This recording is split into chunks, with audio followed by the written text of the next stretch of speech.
These companies support the Thom Hartmann Program. They are HelloFresh, the #1 meal kit delivery service. More information at hellofresh.com, code TOM. CB Distillery for sleeping and pain relief. More info at cbdistillery.com, code TOM. Annie's Kit Clubs, creativity delivered right to your door. More info is available at annieskitclubs.com/Tom. EasyFlow, personal air filtration system. Fresh air anywhere. More info at easyflowusa.com, code TOM. Masterclass with world-class instructors. More info at masterclass.com/Hartman. And Dinovite, only the best all-natural pet supplements. More info at dinovite.com.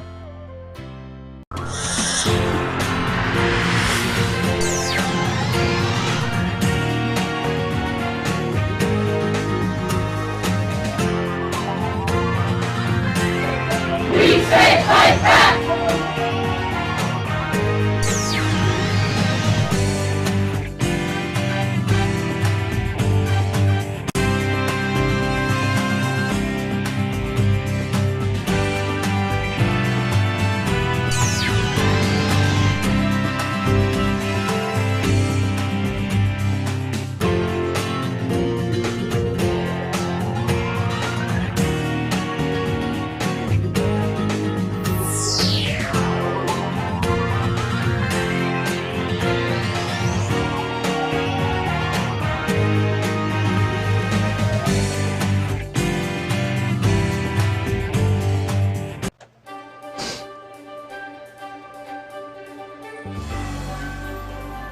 For the Thom Hartmann Book Club today, it's Waking the Witch, Reflections on Women, Magic, and Power by Pam Grossman.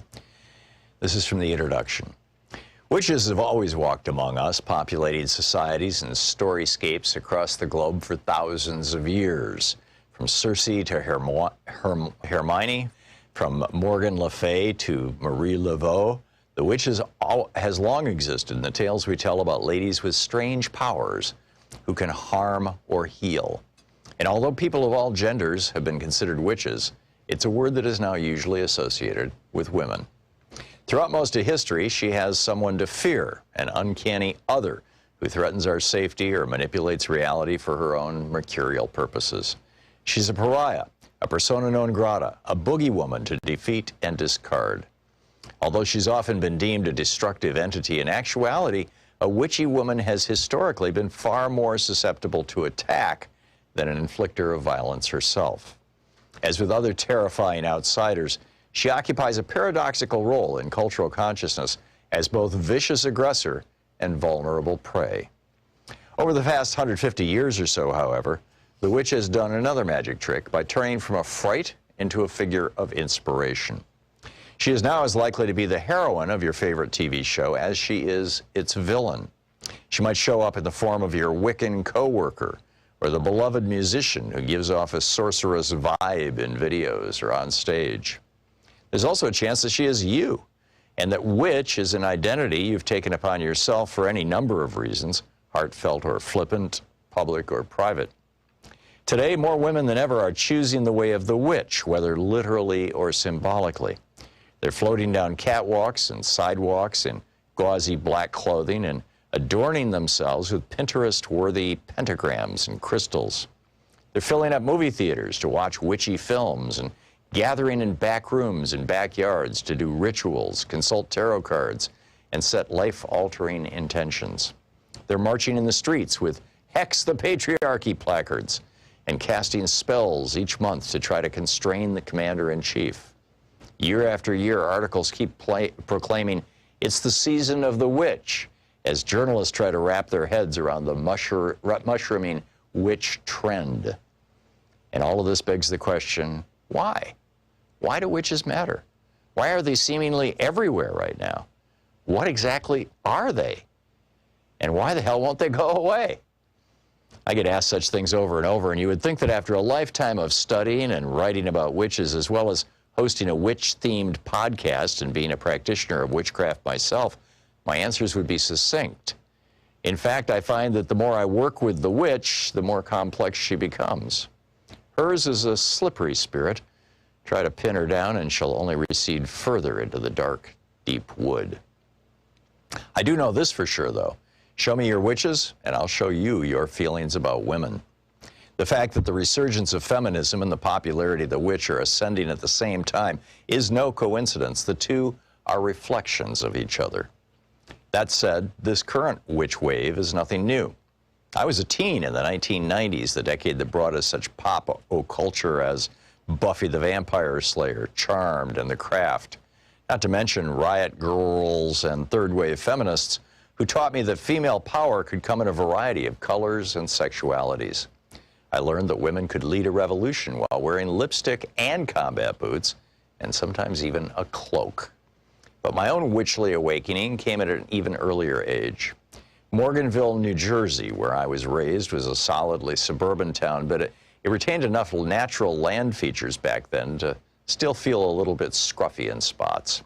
We had a small patch of woods in our backyard that abutted a horse farm, and the two were separated by a wisp of running water that we could cross via a plank of wood.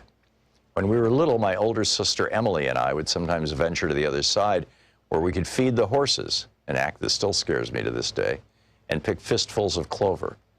But the majority of our time was spent on our side of the stream, threading ourselves through the thicket of trees that served as our personal forest. In one corner of the yard, a giant puddle would form whenever it rained, surrounded by a border of ferns. We called this spot our magical place. That it would vanish and then reappear only added to its mystery. It was a portal to the unknown. These woods are where I first remember doing magic, entering that state of deep play where imaginative action becomes reality. I would spend hours out there creating rituals with rocks and sticks, drawing secret symbols in the dirt, losing all track of time. It was a space that felt holy and wild, yet still strangely safe. As we age, we're supposed to stop filling our heads with such nonsense.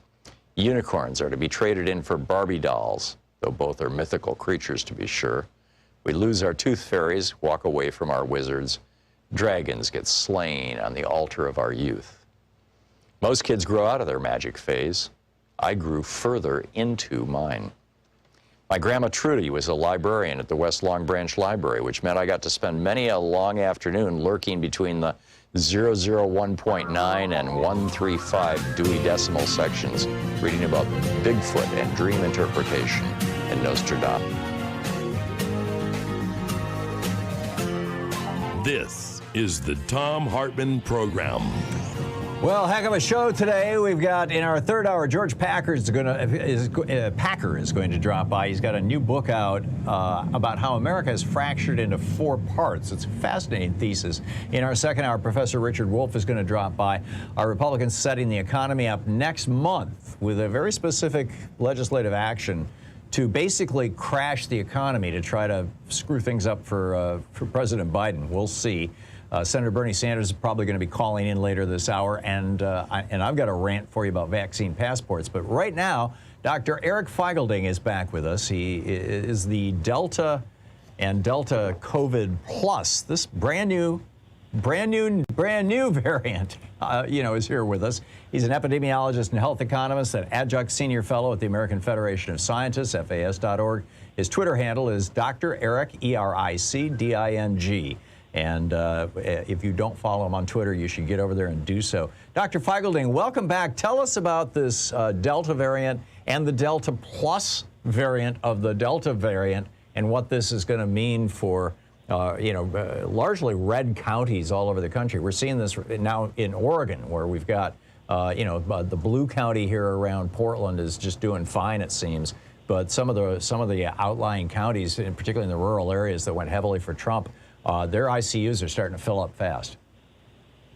Yeah, thank you for having me. The Delta variant is the main worrisome variant. It's the main variant of concern that the WHO and CDC have declared as very worrisome. And it is twice as transmissible as the previous variant. And it is about 2.5 to 4 times greater hospitalization risk. If you get it, your chance of being hospitalized is 2.5 to 4 times higher than the original strain. And in vaccinations, you really need 2 doses, because with 1 dose, the efficacy is around 30% or even less. Some people say even less in some studies for 1 dose. And 2 dose, AstraZeneca is about 60%, Pfizer is about 83 to 88%. Now, that sounds good, but that's much lower than it was before.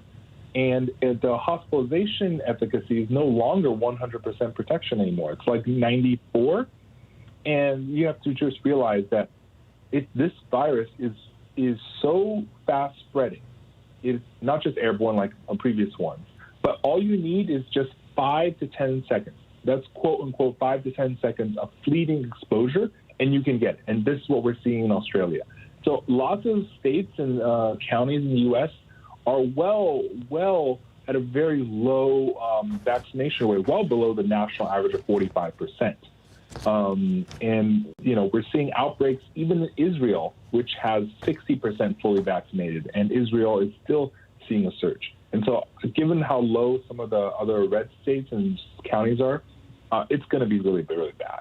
Yeah, there's an article in today's Washington Post where they're talking about this one limo driver, airport limo driver in Australia who apparently picked up the Delta variant. And then it goes on to say, video footage shows the limo driver infecting strangers at a shopping mall and in a cafe through only fleeting contact. This is your 5 seconds just, breathing the same air. And then a professor at the University of Canterbury, New Zealand, or a researcher rather, says after just 3 chains of transmission, there'd be 8 times as many cases on average. So where the original variant may have caused 10 cases, the Delta variant could cause 80 cases in the same time. I'm thinking that one of 2 things is going to happen in the next month or 2 in the United States. Either there's going to be a great awakening, that these parts of the country that are just buried in Fox News, where they're not hearing the kind of conversation that you and I are having right now.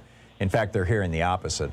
That either they're going to wake up and they're going to figure out what's going on, and maybe even Fox will start covering it, or we're going to see a great dying in this country. Am I exaggerating in asserting that? I don't think you're wrong in any way. There's nothing you said that's going to be way off the mark. In India, for example, where the big epidemic last month, that's the Delta variant. The Indian variant is the Delta variant. And that one caused, on average, we estimate 1.4 million deaths in India. Now, lower range, 500,000, upper range, 3 to 4 million.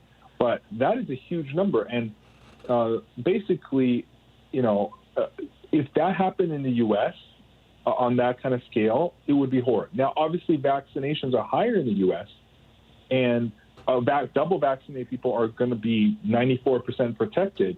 But there's still 55% of America that's not fully vaccinated, and of the vaccinated, there's still that 6%.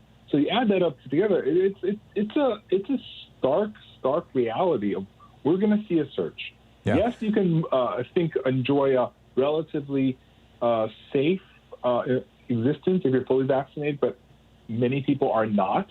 And even if they are in red states or in counties, there are many immunocompromised people. There's children, they're not vaccinated, and children do suffer COVID and long COVID, even if they don't die. And 1 in 100, by the way, 1 in 100 kids with Delta variant are hospitalized. It's a 1% hospitalization rate for children with Delta variant, according to the UK data. And I don't know if anyone really wants to play the Russian roulette with 1 in 100 chance of getting a kid hospitalized. I don't know, I wouldn't. Yeah. And that is just the serious worry. There's lots of adults that are immunocompromised from either taking certain medications or have certain cancers or other immune illnesses, and of course children, and also in elderly, the efficacy wanes over time.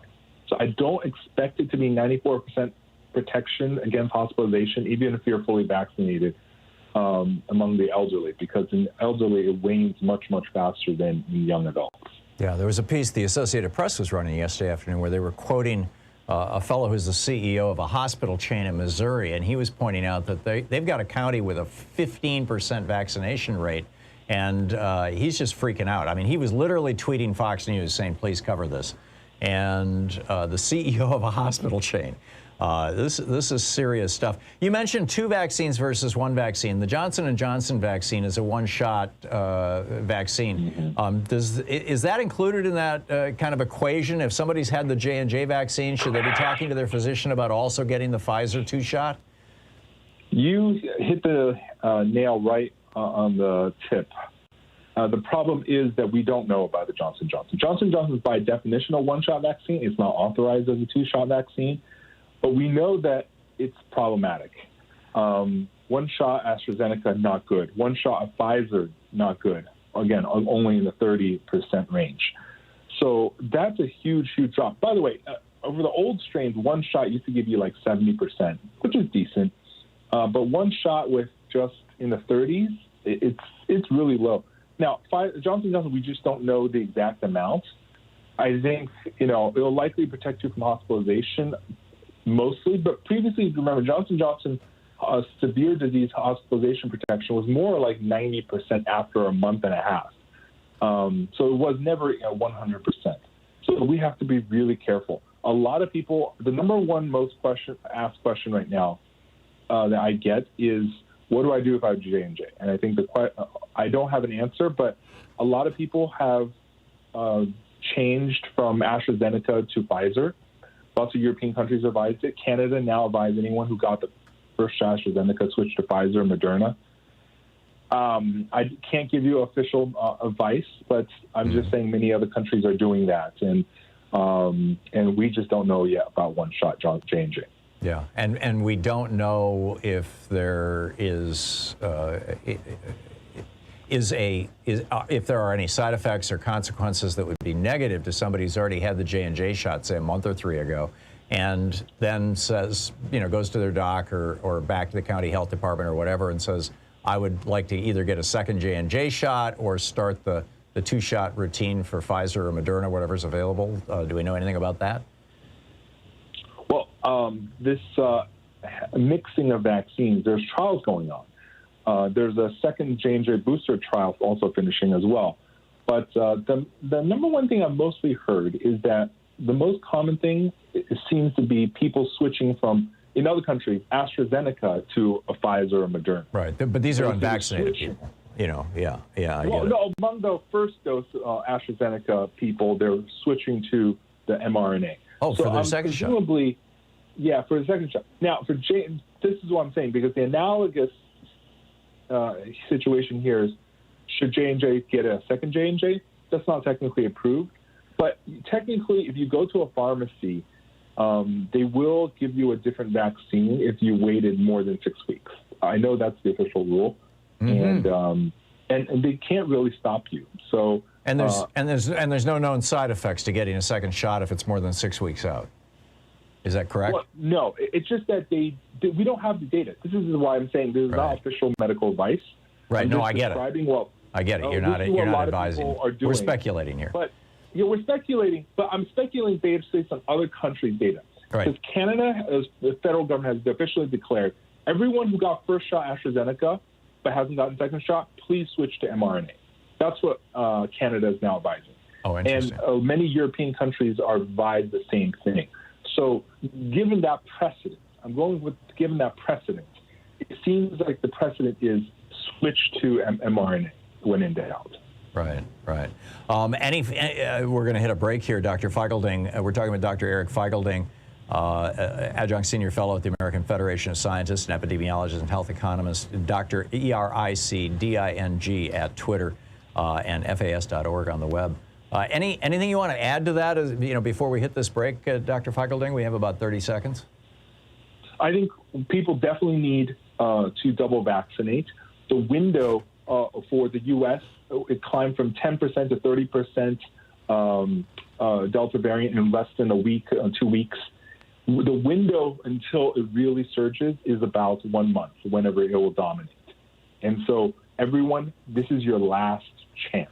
Last window to get fully vaccinated before the Delta variant becomes dominant. So please go out. Coming to a town near you.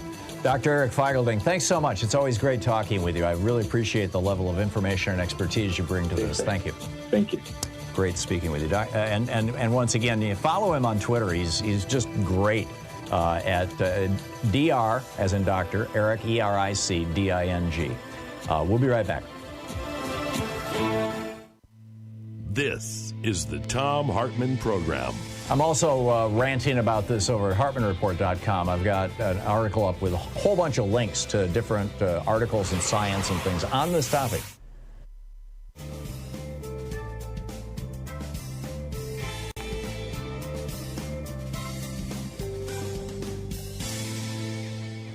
This is very concerning stuff, and I think the next battle, the really,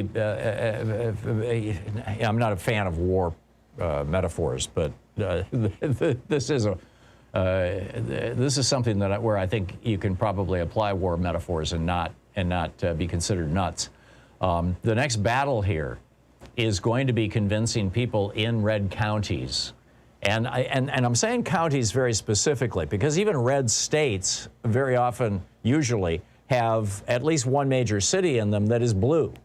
And in these blue areas, if you look at the blue counties across the United States, you have vaccination rates above 70%. I mean, way above 70% in many cases, at least among adults. If you add in, people under 18, it changes, but, or I think 16 now is the age for vaccination. But really high vaccination rates in the blue states.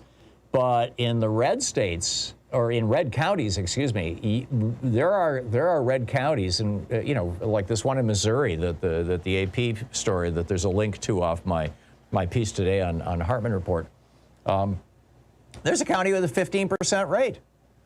I mean, this is very, very serious stuff. Chaz in Lakewood, Washington. Hey, Chaz, what's on your mind today? Buenos dias, mi hermano. ¿Cómo está usted? Long-time listener, long-winded caller. Hey, listen, I've been listening to you for 837 years, and it's the news is not always. You and me and Methuselah? The what? You, me, and Methuselah? Oh, man.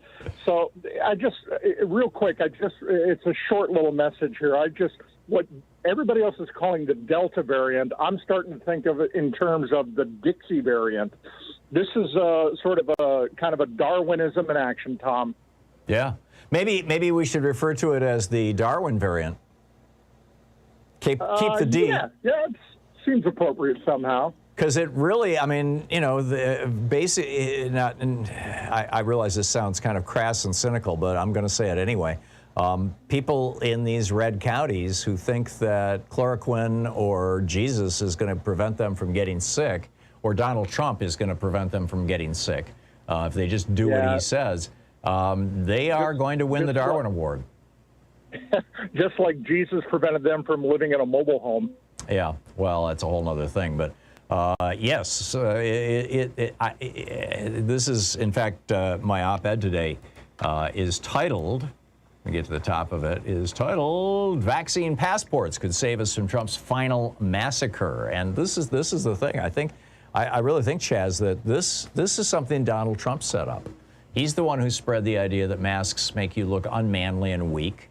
He's the one who spread the idea that you don't need a vaccine. He's the one who got vaccinated in secret. We didn't even learn that he and Melania and presumably their son had been vaccinated until after he left the White House, and it leaked. I mean, this guy is doing everything he can to set up a situation that kills as many Americans as possible. It certainly appears. Perception is reality, and you know what? These red states better start coming up with their excuses how to blame the Democrats for this. Yeah, good luck on that. Good luck on that. Chaz, thanks for the call. Although I'm guessing you're right. They will figure out a way to do it. Question is, will it stick? Anyhow, thanks so much for the call. We'll be right back. It is 22 minutes past the hour.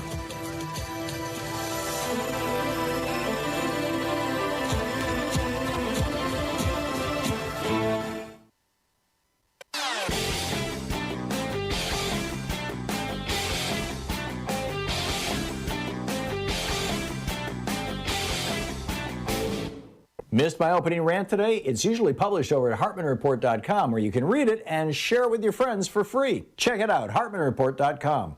So a while ago at Davos, Michael Dell, the computer billionaire who started out selling computers out of his dorm room in college. I was running CompuServe forums back in the day. This is in the late 70s or the early 80s, and he was selling them on CompuServe in my forums. And, now he's worth billions. And somebody asked him, Alexandria Ocasio-Cortez is proposing a 70% tax bracket for people who make the kind of money you make. What do you think of that? And his response was, a 70% tax rate? Name a country where that ever worked. Ever. And it turns out there is such a country, and apparently Michael Dell didn't know this. I think a lot of Americans don't know this, that there was a country that had its greatest period of prosperity in its entire history with a top tax rate that was above 70%. In fact, it hit 90% for more than half the time. And that was the United States of America. It's a new video over at thomhartmann.com.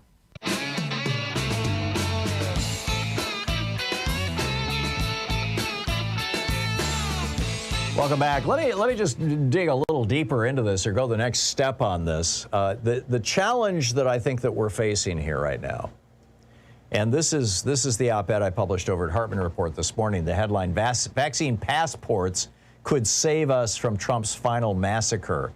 And and I asked the question: Will the next few months be a great awakening in America for people in red counties? And I'm saying counties because even red states have blue counties, and the blue counties tend to have vaccination rates well above 70%. And in red counties, you got vaccination rates as low as 10 and 15%. I mean, this one guy, what's his name? Steve Edwards. He's the CEO of the Cox Health Hospital chain in Missouri. He tweets, the Delta variant is in the Ozarks. We've been interviewed by NPR, CBS News, MSNBC, AP, Today Show, Good Morning America, CNN, New York Times, but not Fox News. And he's literally tweeting to Tucker Carlson saying, please warn people. Why? Because their ICU is filling up. They've got a county that's got a 15% vaccination rate. This virus, which is multiple times, when Dr. Feigl-Ding says it's 3.5 to 4 times, that's 350 to 400% more deadly, more contagious. It's just, and that's comparing it to the what you used to call the UK variant, the Alpha variant, which was twice as contagious as the original COVID. And now it's gone from 10% to 30% in this country in 2 weeks. We got hospital chains freaking out. And this all goes back to Donald Trump trying to keep the economy open. I mean, Trump, politically speaking, Trump was no idiot. He knew that whenever the economy goes in the tank during an election year, the incumbent, whoever's in power, loses the election. It's like a law of nature. You can track this back to the John Quincy Adams administration. Actually, maybe to the John Adams administration. I don't know if there's an economic factor there, but John Quincy, they were both one-term presidents. In fact, I think our first 2 one-term presidents, back in the day. And so Trump didn't want the economy to fall apart. And so what did he do? He said, hey, keep going to work, keep shopping, stay out there, don't wear a mask, pretend everything's normal. Because he thought that would get him reelected. It didn't work out.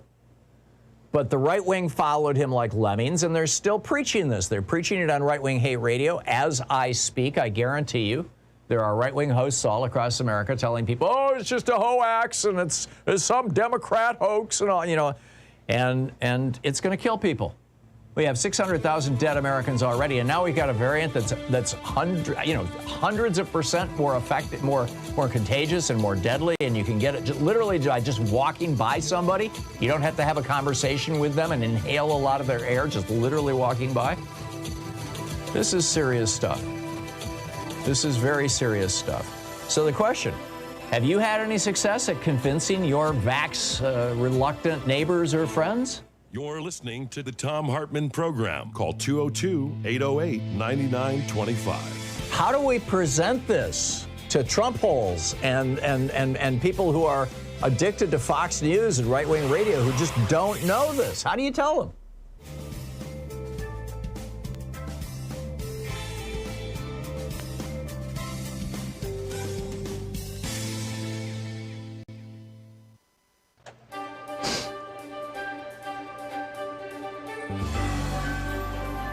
For the Thom Hartmann Book Club today, it's Waking the Witch, Reflections on Women, Magic, and Power by Pam Grossman. This is from the introduction. Witches have always walked among us, populating societies and storyscapes across the globe for thousands of years. From Circe to Hermione, from Morgan Le Fay to Marie Laveau, the witch has long existed in the tales we tell about ladies with strange powers who can harm or heal. And although people of all genders have been considered witches, it's a word that is now usually associated with women. Throughout most of history, she has someone to fear, an uncanny other who threatens our safety or manipulates reality for her own mercurial purposes. She's a pariah, a persona non grata, a boogie woman to defeat and discard. Although she's often been deemed a destructive entity, in actuality, a witchy woman has historically been far more susceptible to attack than an inflictor of violence herself. As with other terrifying outsiders, she occupies a paradoxical role in cultural consciousness as both vicious aggressor and vulnerable prey. Over the past 150 years or so, however, the witch has done another magic trick by turning from a fright into a figure of inspiration. She is now as likely to be the heroine of your favorite TV show as she is its villain. She might show up in the form of your Wiccan co-worker or the beloved musician who gives off a sorceress vibe in videos or on stage. There's also a chance that she is you, and that witch is an identity you've taken upon yourself for any number of reasons, heartfelt or flippant, public or private. Today, more women than ever are choosing the way of the witch, whether literally or symbolically. They're floating down catwalks and sidewalks in gauzy black clothing and adorning themselves with Pinterest-worthy pentagrams and crystals. They're filling up movie theaters to watch witchy films and gathering in back rooms and backyards to do rituals, consult tarot cards, and set life-altering intentions. They're marching in the streets with Hex the Patriarchy placards and casting spells each month to try to constrain the commander-in-chief. Year after year, articles keep proclaiming it's the season of the witch, as journalists try to wrap their heads around the mushrooming witch trend. And all of this begs the question, why? Why do witches matter? Why are they seemingly everywhere right now? What exactly are they? And why the hell won't they go away? I get asked such things over and over, and you would think that after a lifetime of studying and writing about witches, as well as hosting a witch-themed podcast and being a practitioner of witchcraft myself, my answers would be succinct. In fact, I find that the more I work with the witch, the more complex she becomes. Hers is a slippery spirit. Try to pin her down and she'll only recede further into the dark, deep wood. I do know this for sure, though. Show me your witches, and I'll show you your feelings about women. The fact that the resurgence of feminism and the popularity of the witch are ascending at the same time is no coincidence. The two are reflections of each other. That said, this current witch wave is nothing new. I was a teen in the 1990s, the decade that brought us such pop culture as Buffy the Vampire Slayer, Charmed, and The Craft. Not to mention Riot Girls and third-wave feminists who taught me that female power could come in a variety of colors and sexualities. I learned that women could lead a revolution while wearing lipstick and combat boots, and sometimes even a cloak. But my own witchly awakening came at an even earlier age. Morganville, New Jersey, where I was raised, was a solidly suburban town, but it retained enough natural land features back then to still feel a little bit scruffy in spots. We had a small patch of woods in our backyard that abutted a horse farm, and the two were separated by a wisp of running water that we could cross via a plank of wood. When we were little, my older sister Emily and I would sometimes venture to the other side where we could feed the horses, an act that still scares me to this day, and pick fistfuls of clover. But the majority of our time was spent on our side of the stream, threading ourselves through the thicket of trees that served as our personal forest. In one corner of the yard, a giant puddle would form whenever it rained, surrounded by a border of ferns. We called this spot our magical place. That it would vanish and then reappear only added to its mystery. It was a portal to the unknown. These woods are where I first remember doing magic, entering that state of deep play where imaginative action becomes reality.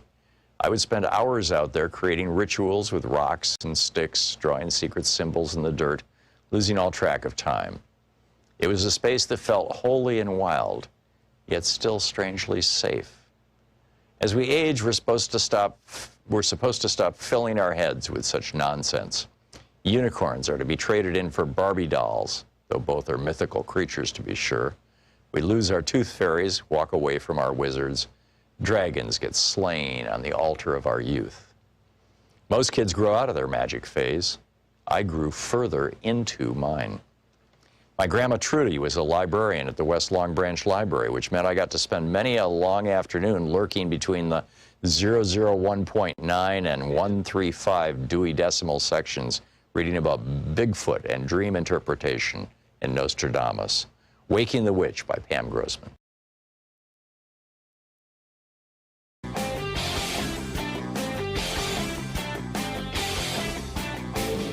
Our 1-hour free podcast recaps our show, and it's available wherever fine podcasts are found. And we have the full 3-hour podcast available over at thomhartmann.com if you want to really support our program. So people wonder, why militias all of a sudden? How is it that all kinds of Americans are showing up with assault weapons in the Capitol building trying to assassinate the Vice President of the United States and the Speaker of the House of Representatives and stop the counting of the presidential votes, the Electoral College votes?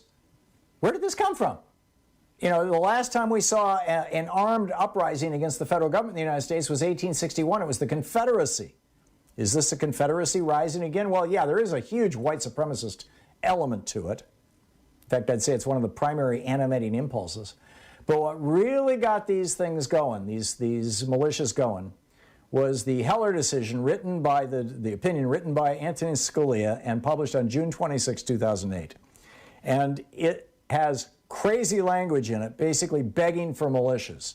I share it with you in a special video over at thomhartmann.com. Check it out.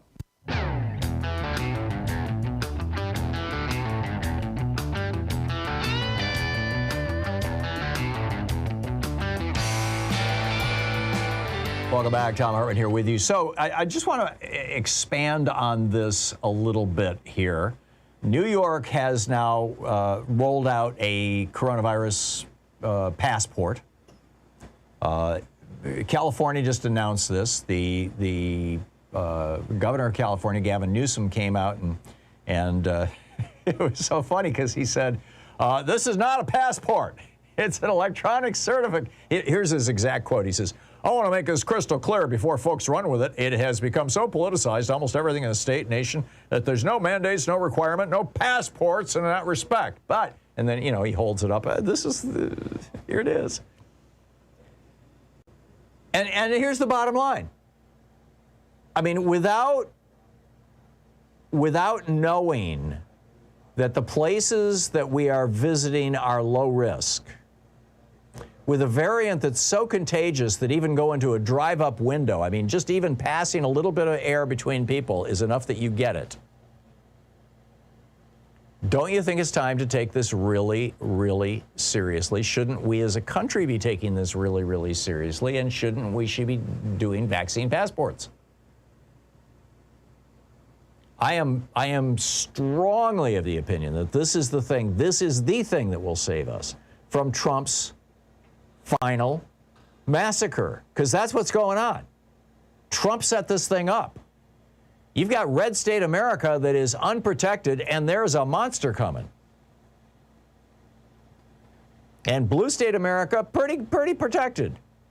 And yeah, if you've only got 94% protection from hospitalization or death, as Dr. Feigl-Ding points out, even if you're fully vaccinated with Pfizer or Moderna, you know, with the 2-shot mRNA vaccines, even if you're only 94% protected, if you are in an environment where everyone else is similarly vaccinated, when people get vaccinated, even when they get a breakthrough infection, it's so mild that the best science or the best speculation from scientists is that people, if they are contagious at all, they are only mildly contagious. So if I'm going to get on an airplane, I don't want to get on an airplane until I know that everybody else on that airplane, particularly the guy I'm sitting next to, has been vaccinated. Louise and I have not. There's one restaurant down the road from us where they've got outdoor seating. We went there and we had lunch one day, outdoors, and they're spacing their tables 6 feet apart. God bless them. But, Oregon is on the verge. I mean, our governor said that once we hit 70% vaccination statewide, which has got to be like, for Multnomah County, for the Portland area, it's got to be like over 90%. I mean, we had 23 new cases in Portland yesterday. 23 cases, not hospitalizations, they're just diagnoses, right? It's down to nothing because everyone here in Portland is vaccinated. But, you go to other parts of the country.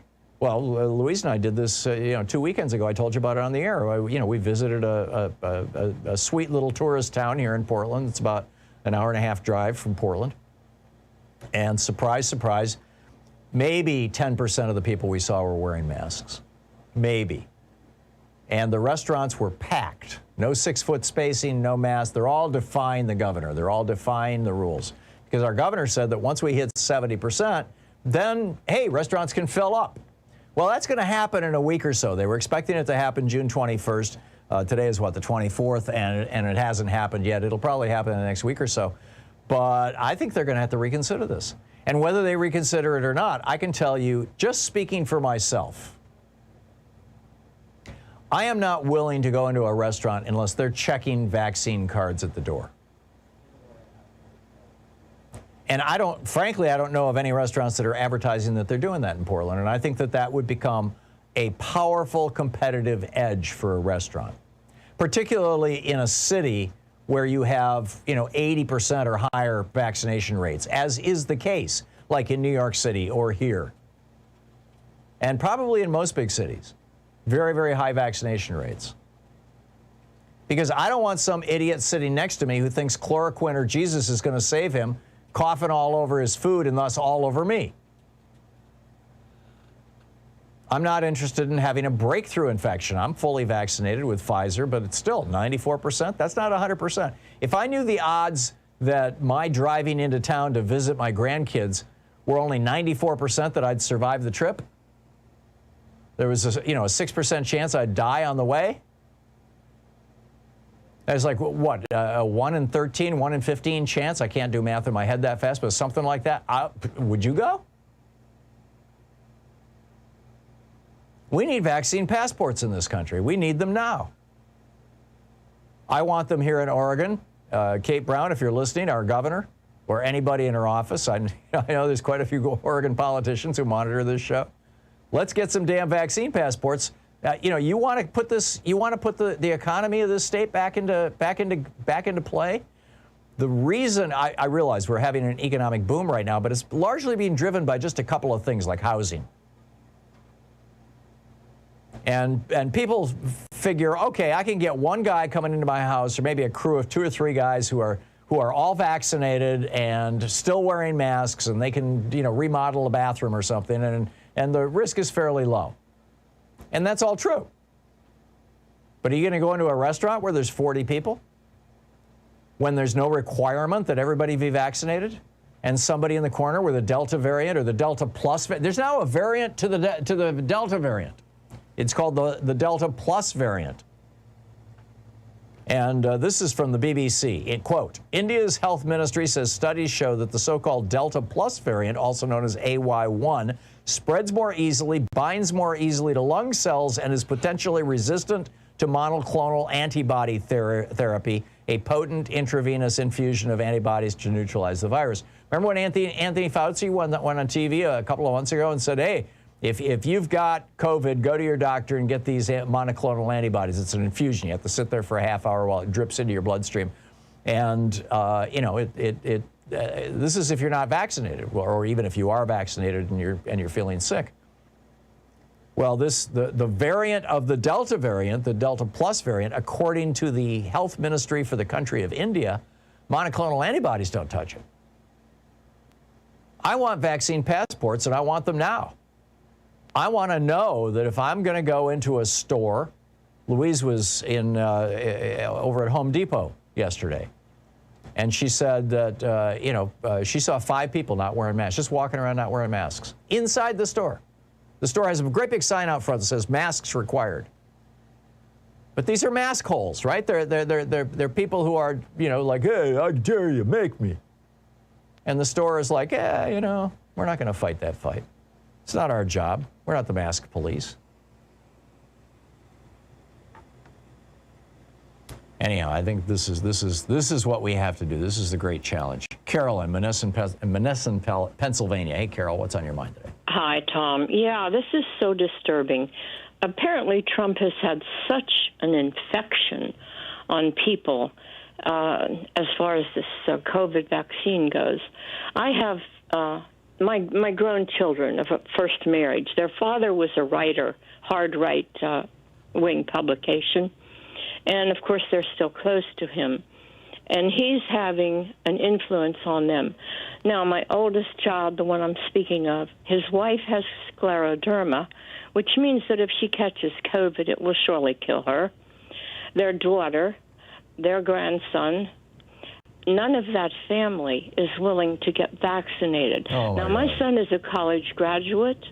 I mean, my daughter is a college graduate. There's another child involved. They have none of them gotten vaccinated. I have tried everything I know. I'm at my wit's end. I do not know what to say to these people. Well, Maybe you can help me. You might want to go over to HartmannReport.com, not to plug my site, but I pulled together all this stuff in one article. And it's free, and there's no ads. And today's article, you can just forward to them, and it's got all the links to all these stories. I mean, as a starting point. Carol, I'm sorry, I don't have a better answer. Hartmann. Visit ThomHartmann.com for audio and video archives. Or you can track down the AP story about the Delta Plus variant and the Australian stories about what's happening there and the BBC story. But it's all in that article at Hartmann Report.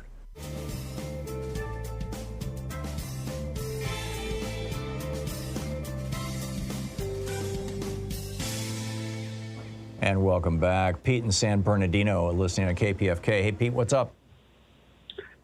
Tom, please allow me to ask two questions. One, is it true that the contagion of this virus, you can get it through your eyes? Well, that was a concern early on because there are some diseases. I mean, this was the experience with Ebola. That people would cough and gag and spit, and it literally would get in the eyes of medical workers, and they would get Ebola that way. So when COVID first started, you had a lot of medical workers who were not only wearing masks, they were also wearing face shields just in case. It looks like, well, I don't know if that's a danger or not.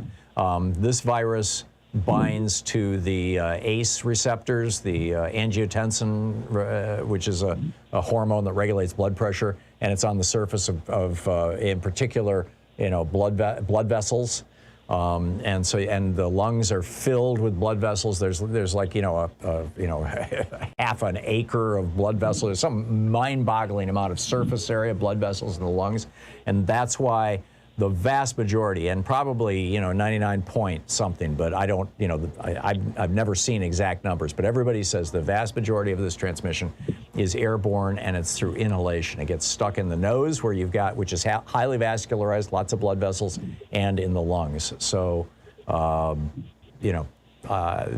question number two. Yeah. Question number two. You were talking about the tax on carbon and all that stuff. God gave us.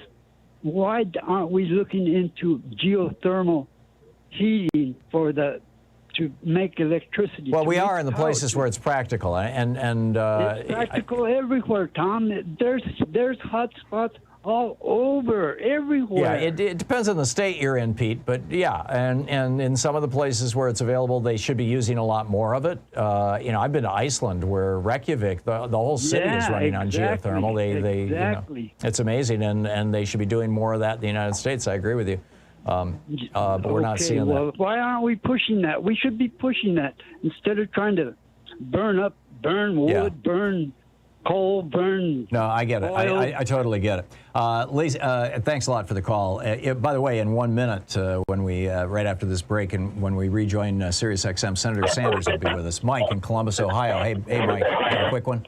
Hey, Tom. A couple quick notes. One, I saw on NBC last night that they believe they've dropped the resistance on Delta to 88% for the 2-shot and 66% for the single shot. Oh, my. So you may want to check that. Yeah.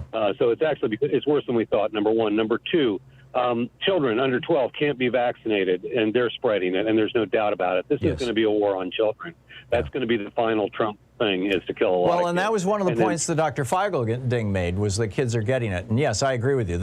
I'm calling this Donald Trump's second massacre.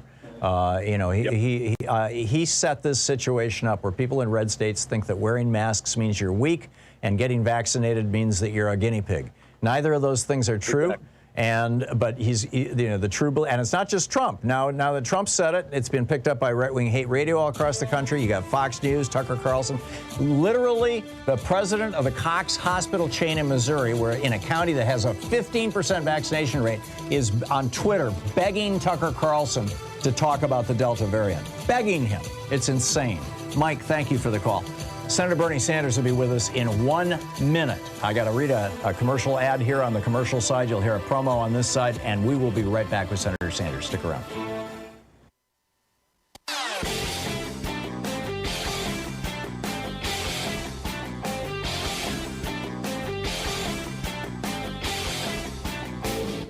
Share the Thom Hartmann Program with your friends. We're available on SiriusXM, Free Speech TV, Pacifica, commercial stations nationwide, YouTube, Twitter, Facebook, on the Thom Hartmann app, and you can even tell your smart speaker to listen to the Thom Hartmann Program.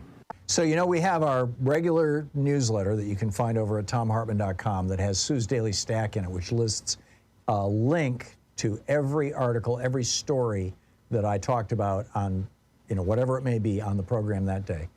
And then there's also my daily rant, which can come into your email box. No advertisements, no cost, over at hartmannreport.com. In addition to that, we have a weekly video that we post over at thomhartmann.com for people who, are supporters of our program. And the one this week is particularly fascinating. A federal judge has said that Betsy DeVos has to come in and sit for a 3-hour deposition. Now, the Biden Justice Department said former cabinet secretary shouldn't have to do this. And the judge said, no, the record keeping was so shoddy during the Trump administration. So what's up next? Well, let's hope it's Bill Barr being dragged before a court. You can check it all out at thomhartmann.com. Welcome back. Senator Bernie Sanders is on the line with us. He is the chair of the Senate Budget Committee, one of the most powerful positions in the U.S. Senate. And an old friend of the show, sanders.senate.gov, of course, his website and his Twitter handle, Send Sanders, as in Senator.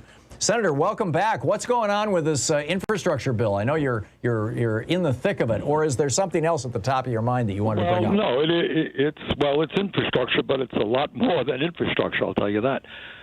Tom, what we are working on right now will be the most consequential legislation passed, if we can get it passed, since the 1930s. And what we are doing is taking a hard look at what's going on in America and attempting to address the many crises that working families are facing. So what you got in America now, as you well know, I know you talk about it every day, is the people on top are doing phenomenally well, while ordinary people are struggling. Real wages in America, inflation accounted wages haven't gone up in 48 years. You got almost 600,000 people sleeping out on the street. Those are the issues that we have got to deal with. So what we are doing right now is working on a very broad piece of legislation, incorporating but expanding upon what the president sent us.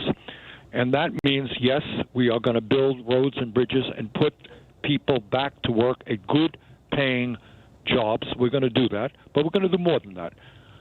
We recognize, unlike some of my Republican colleagues, that climate change is a major, major threat to this country and to the world.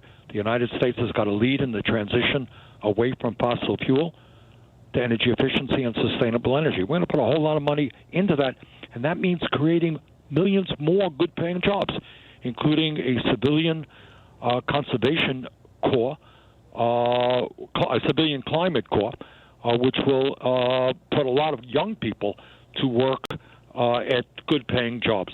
We're also going to deal with the crisis in childcare, in pre-K, in paid family and medical leave. You know, we are the only major country not to have paid family and medical leave. We're going to expand Medicare to cover dental, eyeglasses, and hearing aids, because a whole lot of seniors cannot afford to go to a dentist or to get a hearing aid. We are going to expand the child tax credit, which people are going to begin to receive in their accounts in mid-July. That's about $300 per child, which is very important. We're working to pay for the expansion of Medicare by lowering the cost, by having Medicare negotiate prescription drug prices with the pharmaceutical industry. We are paying the highest prices in the world for prescription drugs, and that has got to end. So that's some of what we are doing in this major piece of legislation. So you've got this group of so-called moderate Democrats and Republicans who are getting together and negotiating what appears to be a little teeny tiny piece of the overall infrastructure. And it kind of looks to me like President Biden is patting them on the head and saying, okay, that's fine, we'll incorporate this. But the big plan is to throw that into this much larger bill. Do I have that right? And are you planning on getting this through reconciliation? You're into inside the Beltway politics, which is very convoluted. Yeah, to say the least. Yes. I think what will, first of all, we don't even know what's in this infrastructure bill, so-called bipartisan bill, and we don't know how it's going to be paid for. We do know Republicans don't want to raise taxes on the wealthy or large corporations. So we don't know, again, how they're going to pay for it. But what they want to spend money on is reasonable. They want to spend money in areas that need to be addressed, and that is roads and bridges and water systems and wastewater plants, et cetera, et cetera. So if, in fact, a bipartisan bill is passed, what I can tell you is it will be passed in connection with a large, what we call reconciliation bill that I've been talking about. It will not be one or the other. If that bipartisan bill is passed, it will be very clear that we are going to go forward with a much larger bill. Now, a couple of weeks ago it was reported that the Senate parliamentarians said, you can't do that. You can't use reconciliation to get around a filibuster. Is that still a problem? No. Why not? No.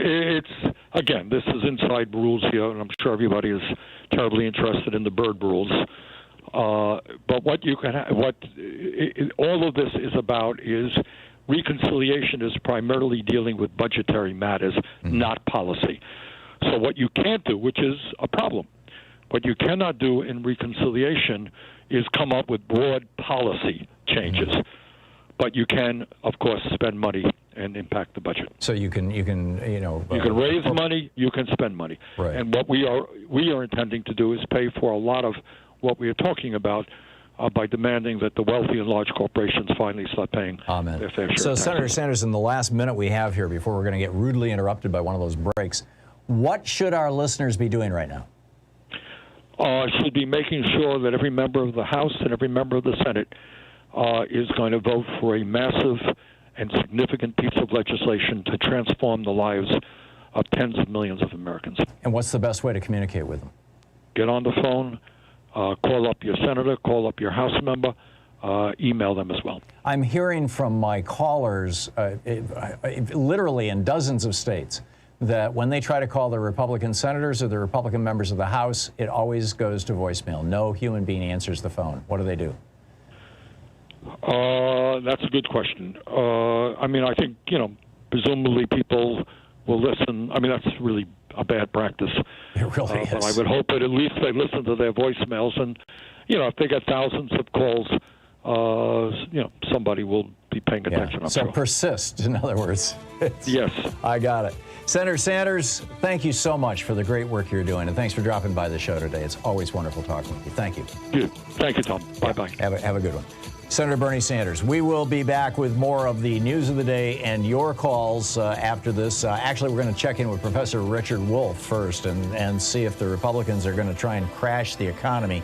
And then we'll continue this conversation and, other issues as well right after this break. You're listening to Thom Hartmann.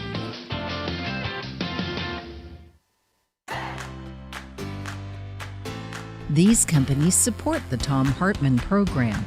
They are HelloFresh, the #1 meal kit delivery service. More information at hellofresh.com, code TOM. CB Distillery for sleeping and pain relief. More info at cbdistillery.com, code TOM. Annie's Kit Clubs, creativity delivered right to your door. More info is available at annieskitclubs.com/Tom. EasyFlow, personal air filtration system. Fresh air anywhere. More info at easyflowusa.com, code TOM. Masterclass with world-class instructors. More info at masterclass.com/Hartman. And Dinovite, only the best all-natural pet supplements. More info at dinovite.com.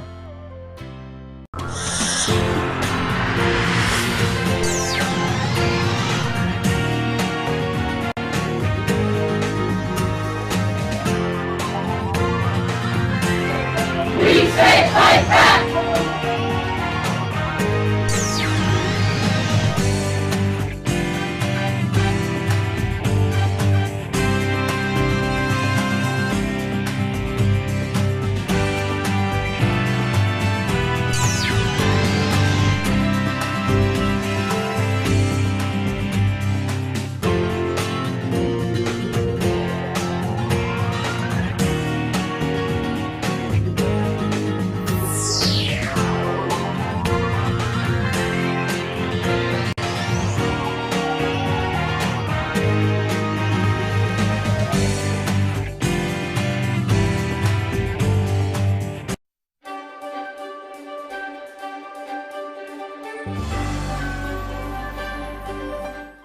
Today we're reading from Behold America by Sarah Churchwell, The Entangled History of America First and the American Dream.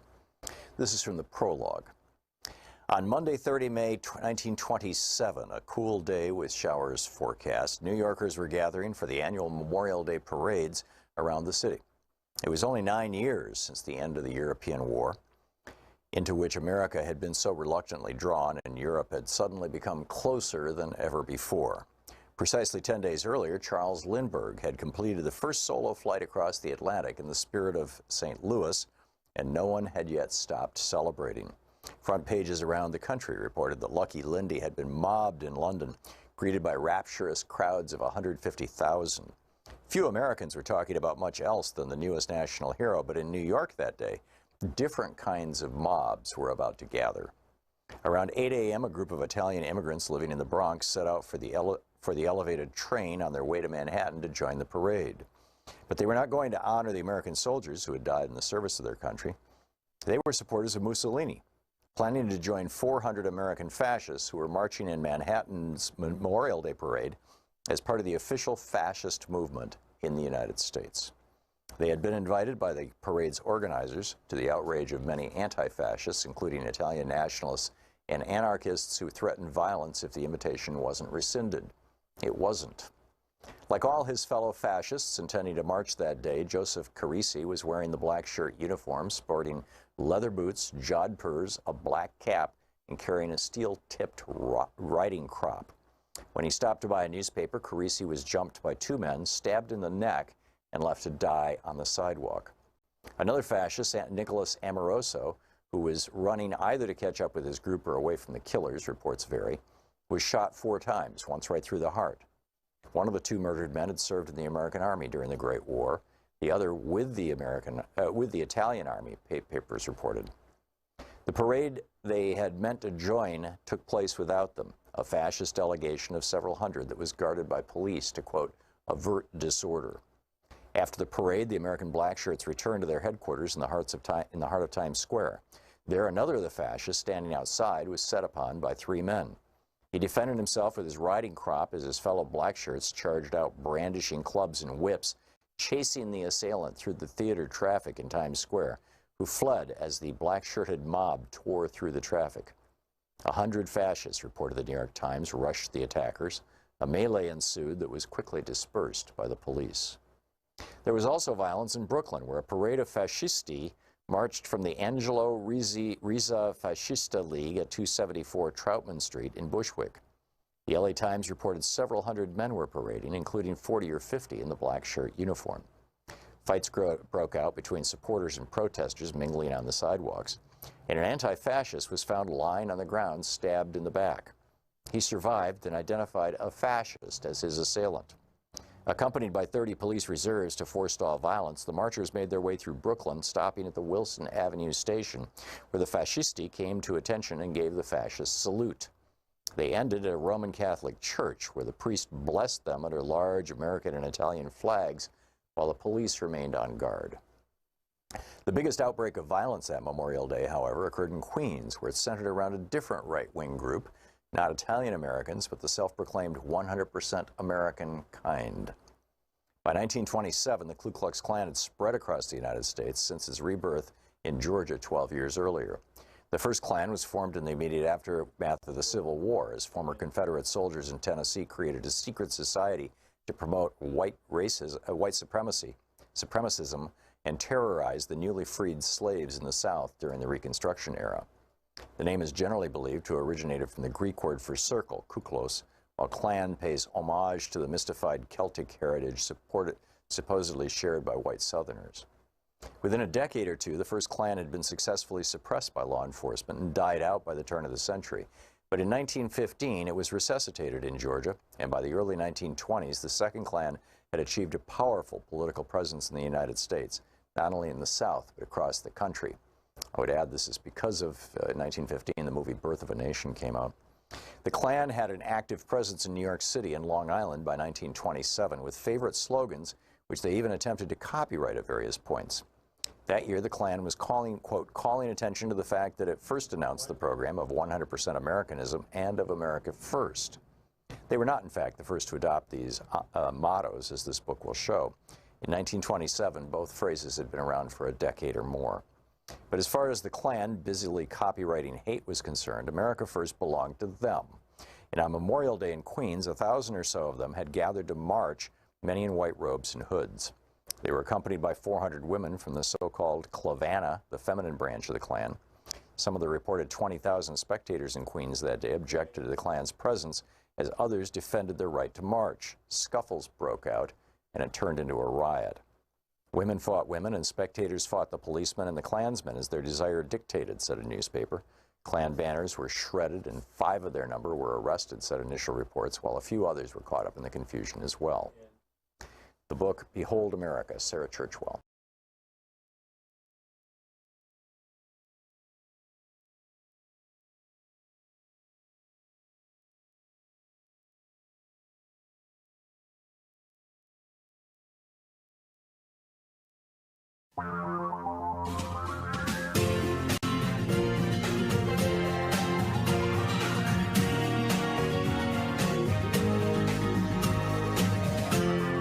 This is the Thom Hartmann Program. And welcome back to our second hour. Professor Richard Wolff is with us, the economist, professor of economics, in fact, co-founder of democracyatwork.info, author of numerous books. His most recent, now available as an ebook as well, The Sickness is the System When Capitalism Fails to Save Us from Pandemics or Itself. democracyatwork.info, RD Wolff with 2Fs.com, and you can tweet him at Prof. Wolff with 2 Fs. Dr. Wolff, welcome back to the program. I'm reading this article in the Fiscal Times, in which Janet Yellen says that at the end of next month, the end of July, Congress is going to have to raise the debt ceiling. This is something that goes back to the 50s, as I recall, one of the periodic Republican hysterias about national debt.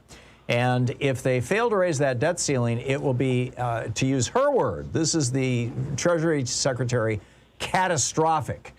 Can you give us a kind of Econ 101? What is the debt ceiling? Why does it matter? How would it be catastrophic? And why are Republicans playing political games with this?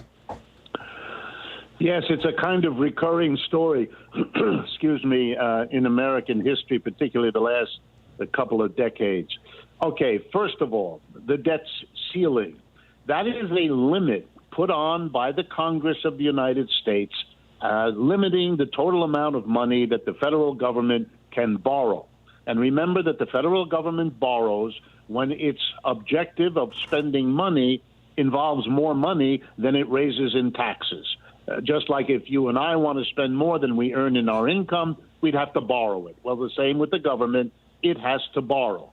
The unusual thing is it mostly borrows from American companies and American individuals, and indeed from other branches of the American government, that is the Treasury, which keeps these records. In order for the country to work, it steadily runs deficits. It has been doing that for many, many decades. In the last few years, particularly the 20 years of this century, it's been running much larger deficits because our economy is in deep trouble and the government is called upon to bail out the private capitalist sector over and over again, particularly in the years 2000, 2008, and 2020, because those were the years of the crashes that have been big in this century. And so the government has been borrowing like crazy, and no more than particularly in the last, I would say, few months since the COVID, because it made everything worse. To put a limit on it is to say that the government can't continue to borrow. Why is it catastrophic?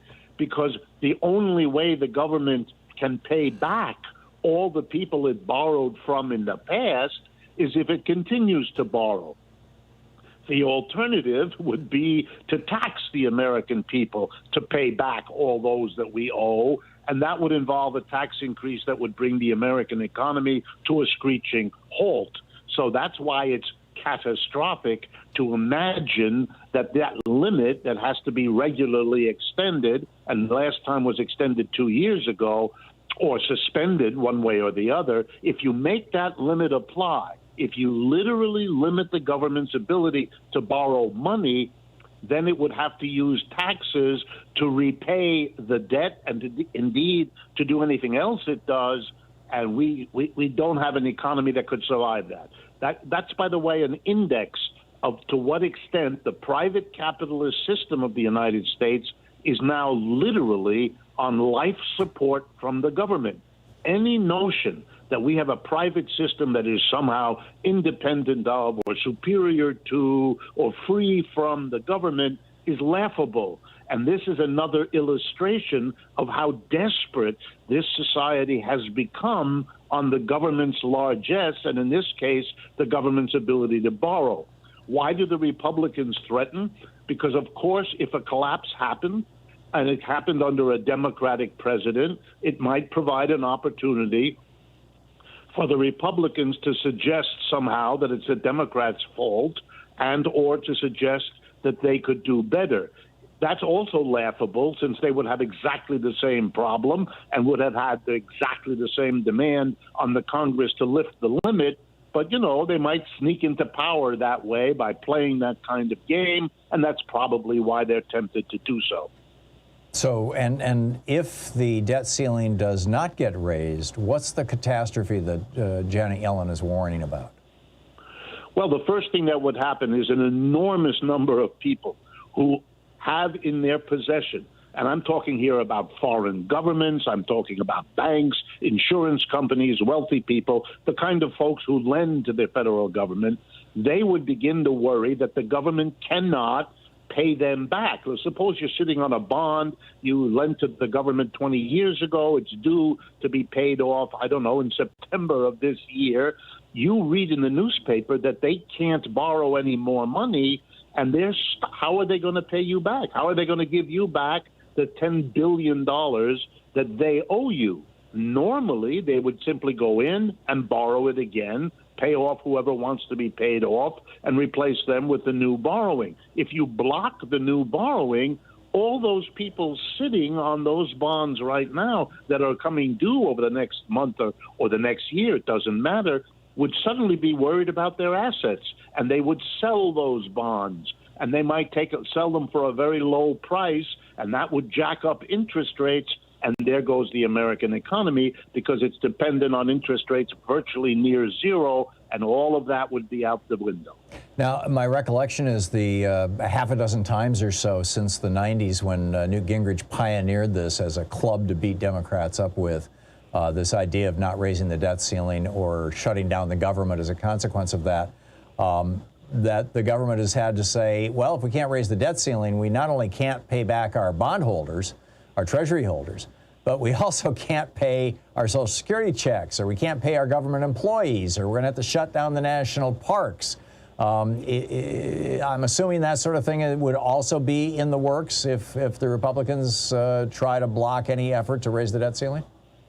Absolutely. If they do it, if the government can't borrow, then it would have to either raise taxes to pay off whatever it has to buy, or it has to declare a default on those debts that it has. And either of those options would catastrophically damage the American economy. Mm-hmm. And the Republicans are not going to do it, I wouldn't guess. It's usually a bluff. It's designed to give them some talking points and get them some headlines, because if they actually did it, the risk would be that the Democrats could show the people that the catastrophe was not their fault, but the fault of the Republicans, and that may make it backfire on them. So in the end, my guess is this is political theater, and it will not go to the last step. And I think what Mr. Gingrich and the Republicans learned when they've done it in the past is that the net outcome for them hasn't been so good. Yeah. One last question here. The Axios newsletter is reporting that share buybacks are about to roar into being as a big thing again. This is giant corporations buying their own stock off the stock market. In a minute or two, can you summarize why, and this is a practice that was illegal before the Reagan administration. Can you summarize why corporations do this and what it means to the average person? Yes, there are basically two reasons that corporations do it. Number one, it's the most profitable thing for them to do with their money. The economy is in such bad shape that producing more goods and services is not an option. The people of this country don't have the wages and can no longer borrow to buy what these companies could produce if they invested their money. So they can't find a profitable outlet the normal way. So here's option number two: buy back your own stock. And why is that attractive? Because when you do that, you retire a bunch of stock that used to be held by the public that you can now erase because you bought them back, which means that whatever the profits your company earns, when you divide it by the number of shares outstanding, there's more profits for each remaining shareholder because you have bought back the stocks from other shareholders. So it looks good for those who remain. And there is a third reason, ugly but there. Many corporations now pay their executives with shares. And if you can drive up the value of the shares in the market by buying back your own, it's a way for the executive to use the money of the company to boost the prices of the shares and thereby get a bigger pay package because their pay is linked to the stock value on the stock market. It's an ugly, self-serving game, but it is absolutely part of the story. Sounds like almost like a Ponzi scheme. Yep. Amazing. Professor Richard Wolff, always great talking with you, sir. Thank you so much for dropping by again today. Thank you, Tom. Great talking with you. We will be back with more of the news of the day. What do we do about vaccine passports? What do we do about the Delta variant? Are you having any successful conversations with your Trump hole friends or relations or coworkers about this issue? This is the Thom Hartmann Program. Are you reluctant to go out to restaurants or go on vacation as long as, there's Trump holes out there who are refusing to wear a mask and refusing to get vaccinated?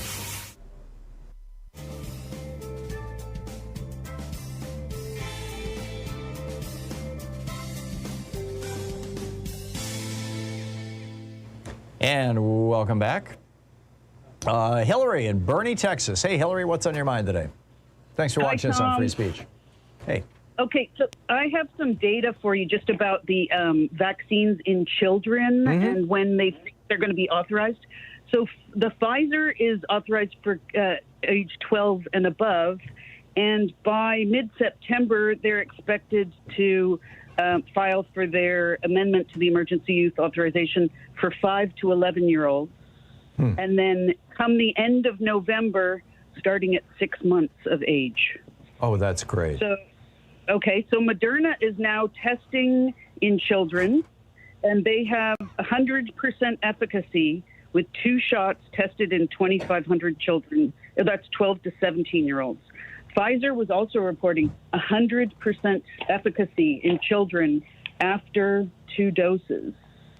So it sounds like by next year, if we can get past the Trump fear of vaccine, if we can get past the QAnon conspiracy theories about, it magnetizes you so that your silverware will stick to your face, if we can get past this insanity, that we might eventually get to the point where it's like polio or measles, where it's something that, rarely, well, probably measles is a better example because polio is pretty much wiped out, but where it rarely pops up, and when it does, it's always among an unvaccinated population pocket.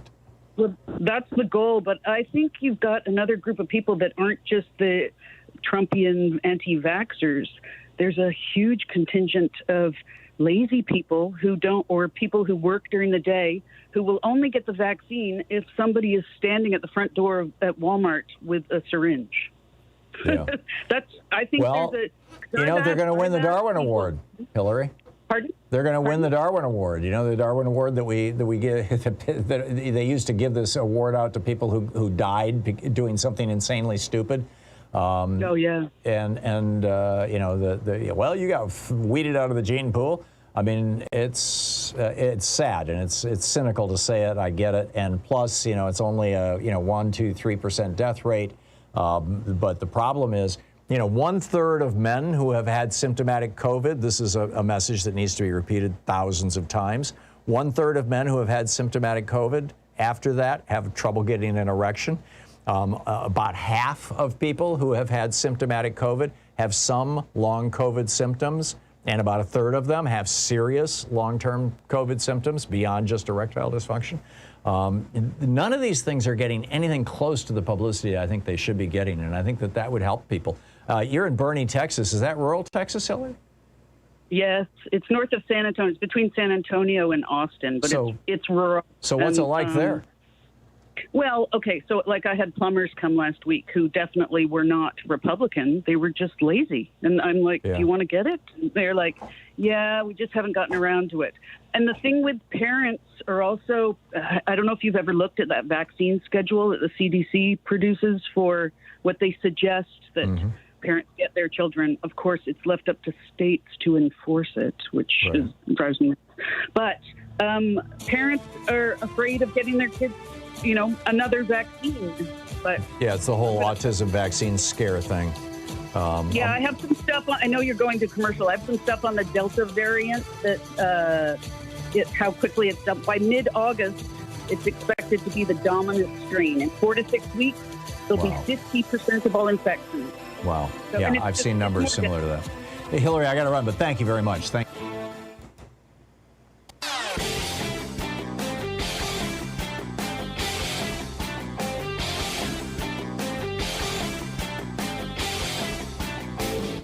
Change starts with you. You can be calling your Democratic or Republican representatives to let them know what you think by calling 202-224-3121. It's the Capitol switchboard. It'll get you right through to them. Just a reminder that my daily rants are published every day over at hartmanreport.com.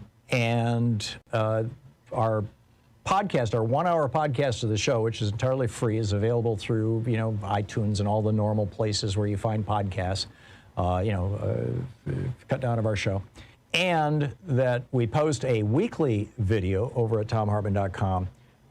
And the one this week is about seditious conspiracy, U.S. Code 2384.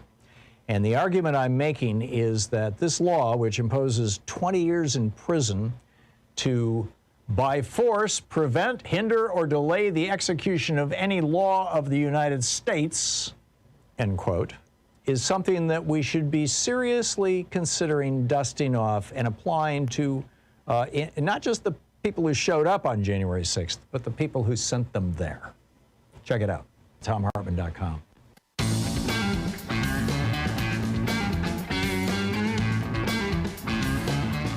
And welcome back. Thom Hartmann here with you. There's a lot going on. Rudy Giuliani's law license was suspended.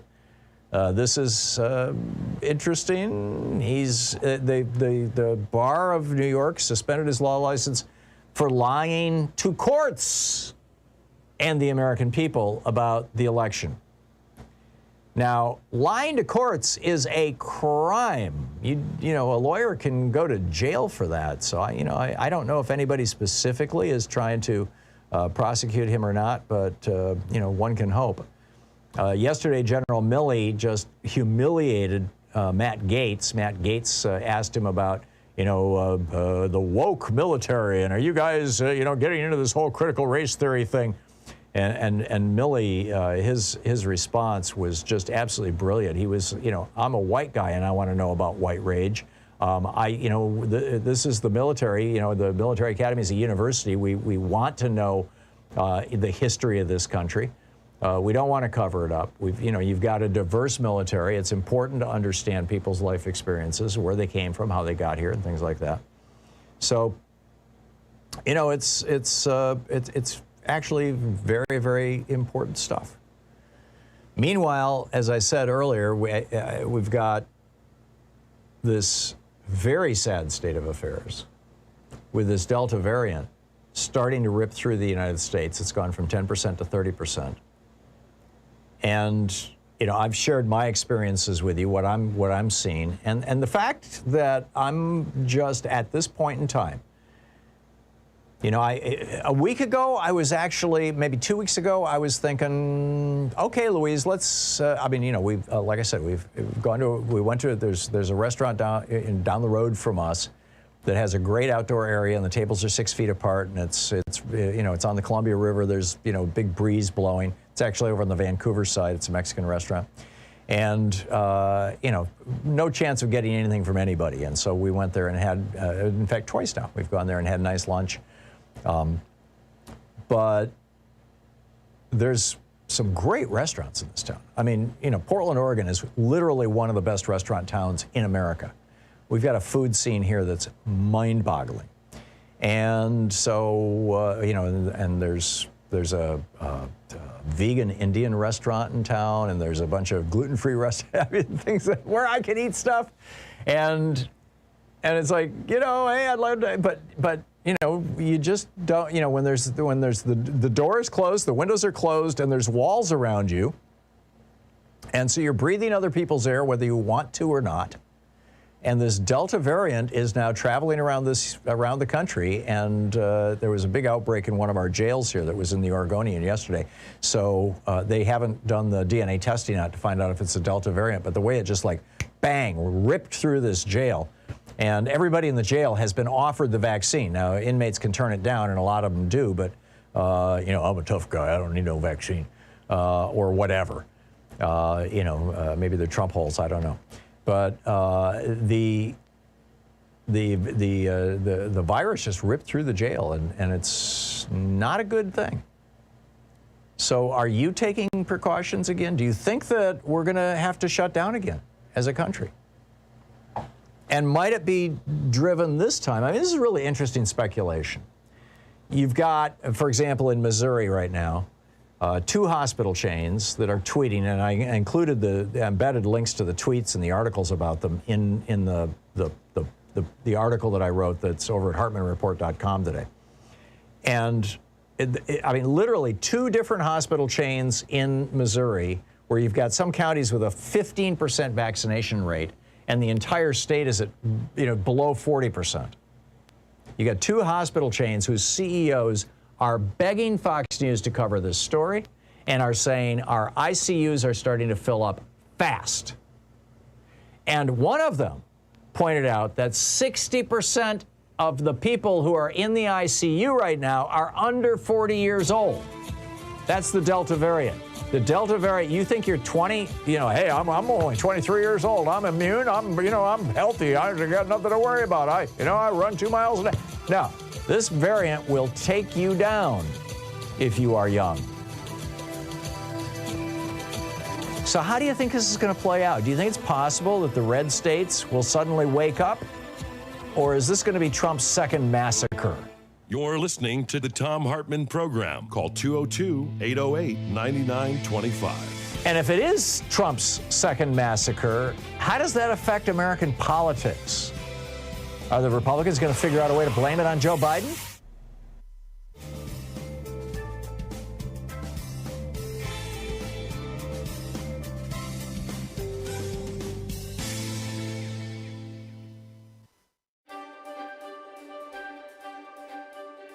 It's the Thom Hartmann University Book Club, and today we're reading from Arundhati Roy's brilliant book, Capitalism, A Ghost Story.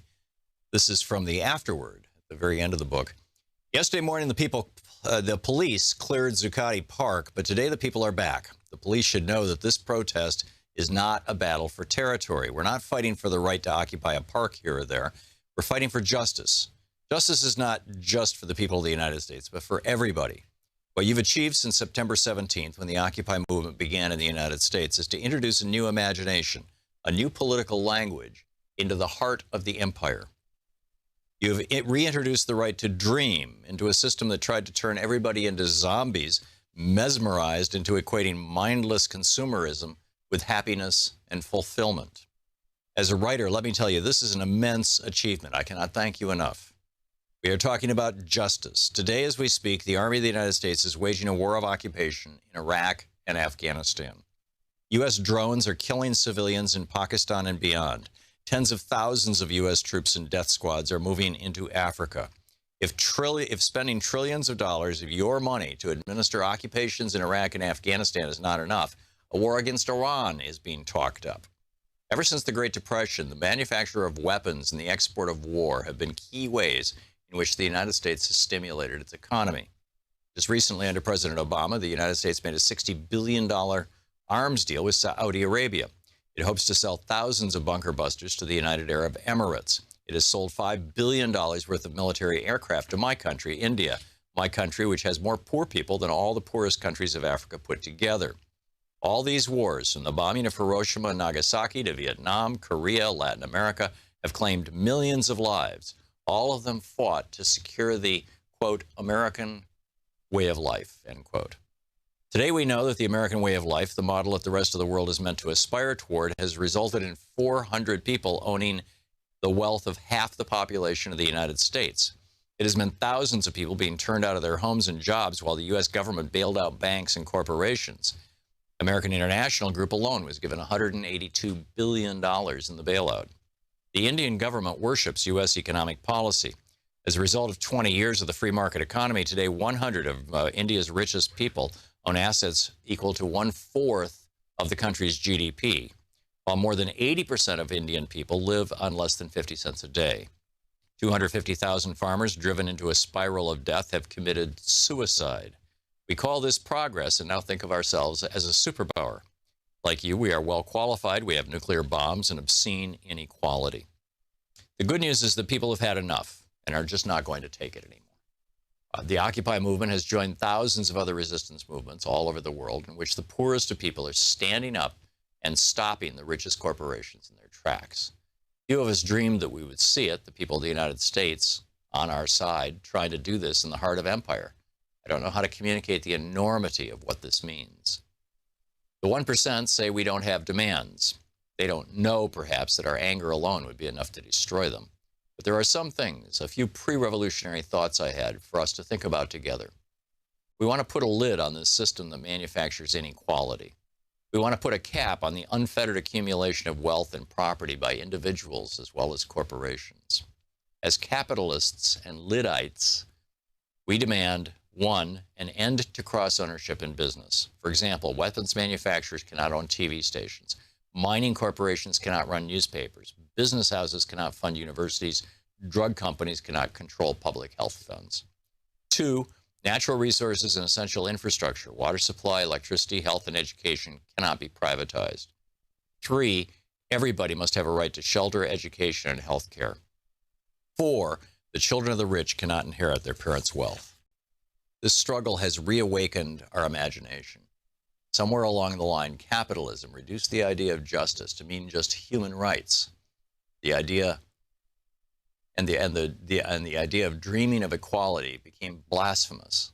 We're not fighting to tinker with reforming a system that needs to be replaced.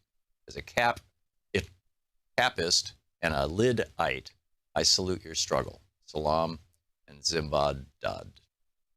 That's the end of the book. This is from the very opening of it, chapter 1. Is it a house or a home, a temple to the new India, or a warehouse for its ghosts? Ever since Antilla arrived in Altamont Road in Mumbai, exuding mystery and a quiet menace, things have not been the same. Here we are, the friend who took me there said. Pay your respects to our new ruler. Antilla belongs to India's richest man, Mukesh Ambani. I'd read about this most expensive dwelling ever built, the 27 floors, 3 helipads, 9 lifts, hanging gardens, ballrooms, weather rooms, gymnasiums, 6 floors of parking, and 600 servants. Nothing had prepared me for the vertical lawn, a soaring 27-story high wall of grass attached to a vast metal grid. The grass was dry in patches, bits have fallen off in neat rectangles, clearly trickle down hadn't worked. But gush up certainly has. That's why in a nation of 1.2 billion, India's 100 richest people own assets equivalent to 1/4 of the GDP. And then Arundhati Roy goes on from there talking about how India is kind of an example of capitalism run amok. Capitalism, a ghost story by Arundhati Roy.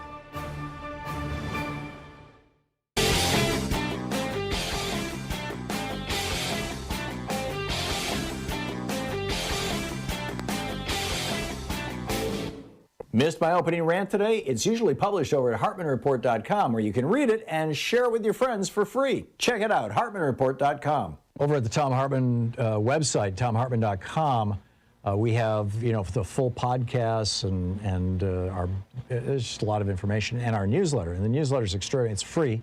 Sue puts it together every day with her stack, and it's just great content. Links to every single article that I talk about on the air, and things that are peripheral to them as well.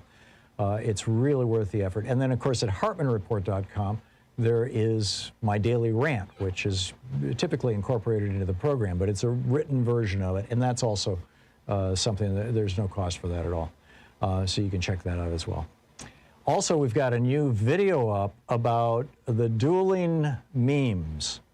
If at first you don't succeed, try again, or the definition of insanity is doing the same thing and expecting a different result. Schumer is going to try to do what Harry Reid did in 2013 by forcing votes. Will it work? We'll see. Check it out at ThomHartmann.com.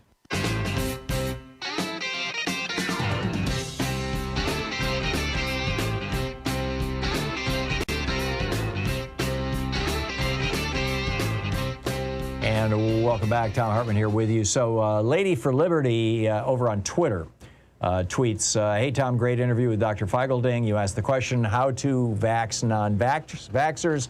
Lady for Liberty says, I've succeeded with 10 people fully vaccinated.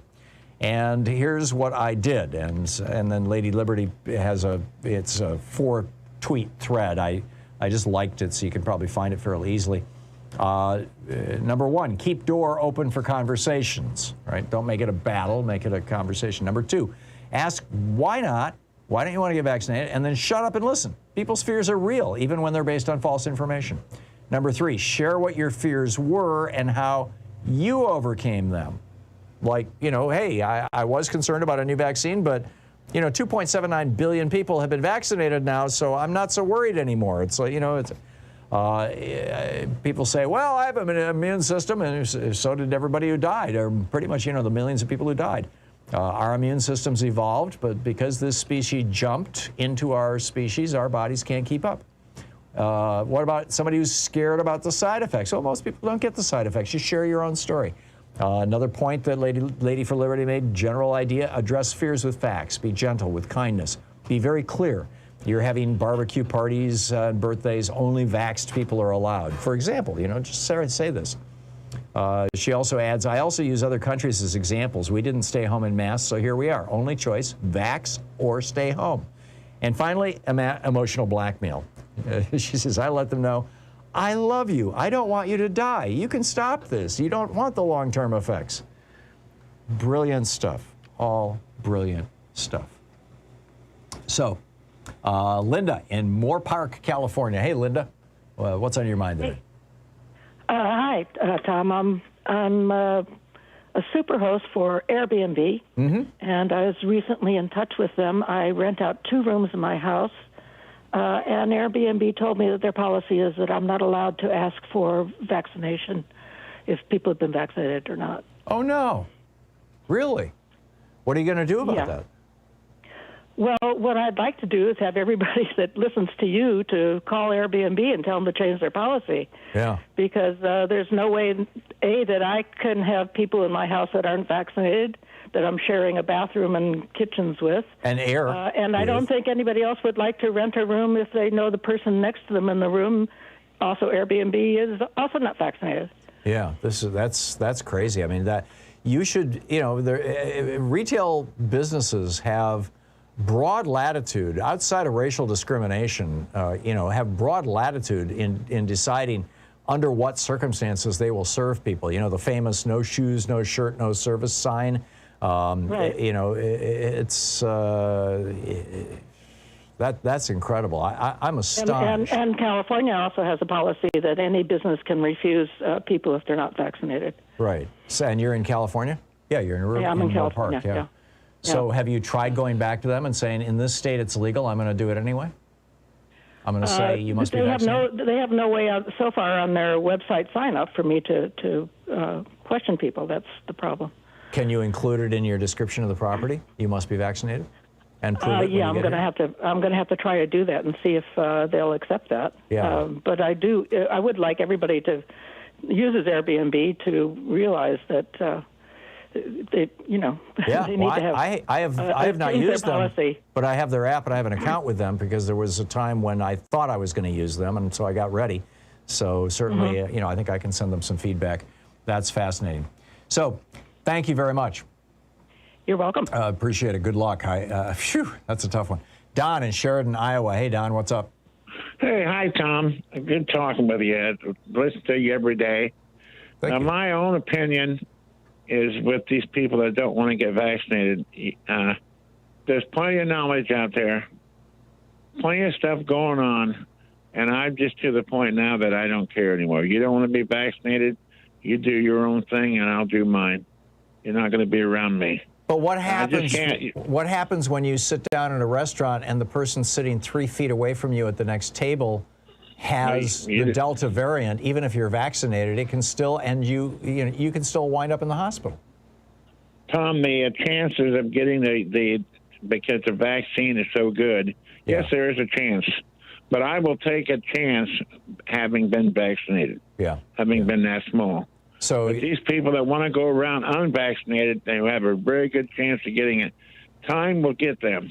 They will learn. I think so. There's either going to be a great awakening or a great dying. It's going to be one of them, or perhaps it'll be both in the reverse order. Great dying followed by a great awakening.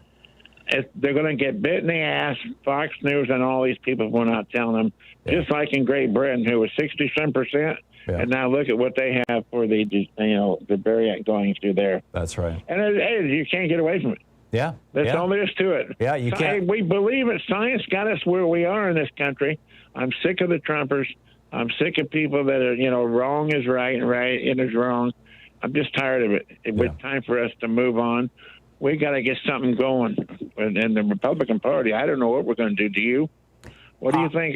I think we're going to vote them the hell out. And they know that, and that's why they're desperately trying. This is why they're trying to throw 300,000 black people off the voting rolls in Georgia right now.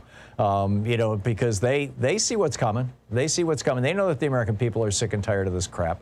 In the last 8 presidential elections, the Republican has only won the majority of the votes once, and that was George H.W. Bush. I mean, that's it, right? And go ahead. You are the only bright spot that I get.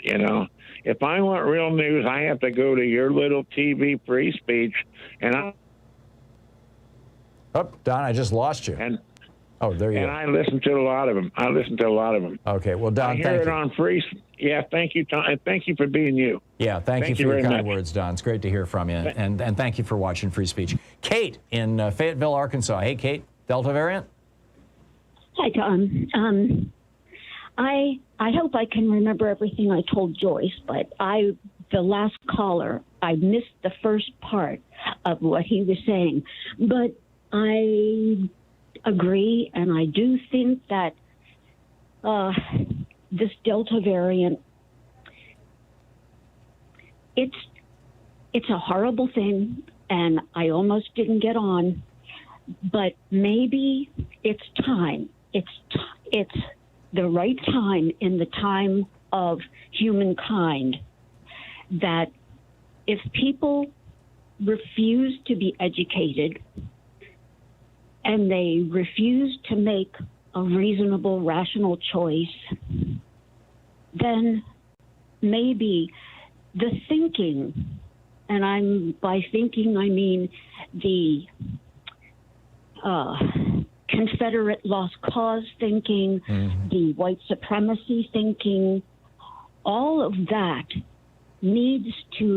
thinking needs to die out. And it is. If it can't be remedied with education or reason or experience, then maybe the only way for the thinking to die out is for the body to die out. Yeah. Two thoughts on that, Kate. I don't want to say that they deserve this. We already lost 600,000 people because there was no vaccine. Not to mention, 7, 8, 10 million people in America who are probably going to be permanently disabled in some cases so severely they can't even work or have a life because of long COVID. I mean, you just had this actress who committed suicide because of long COVID in her 40s, as I recall. Right. This is terrible, terrible stuff. But Kate, for example, Louise and I, we moved recently, but where we used to live, we had some neighbors who were, just buried right up to their eyeballs in local right-wing talk radio, and they were like, "Oh, experimental. I'm not going to, but they're wonderful people." Right? They're just, it's not that they're refusing to be educated, it's they're being educated by people who are lying to them for political purposes and being paid to do it. I know. And it's not their fault, but it's not our fault either. Oh, yeah, I get it. What I'm saying is there are so many. We're at the time in human existence, we're in the 6th great extinction, yeah. That if this kind of thinking isn't put under control, and if it could be controlled logically or educationally, that would be great. Yeah. But if not, it's going to take us all down. Kate, I'm sorry we're out of time, but it's well said. Thank you. You're listening to Thom Hartmann. Visit ThomHartmann.com for audio and video archive. It's 45 minutes past the hour. Back with your calls in just a moment. Stick around.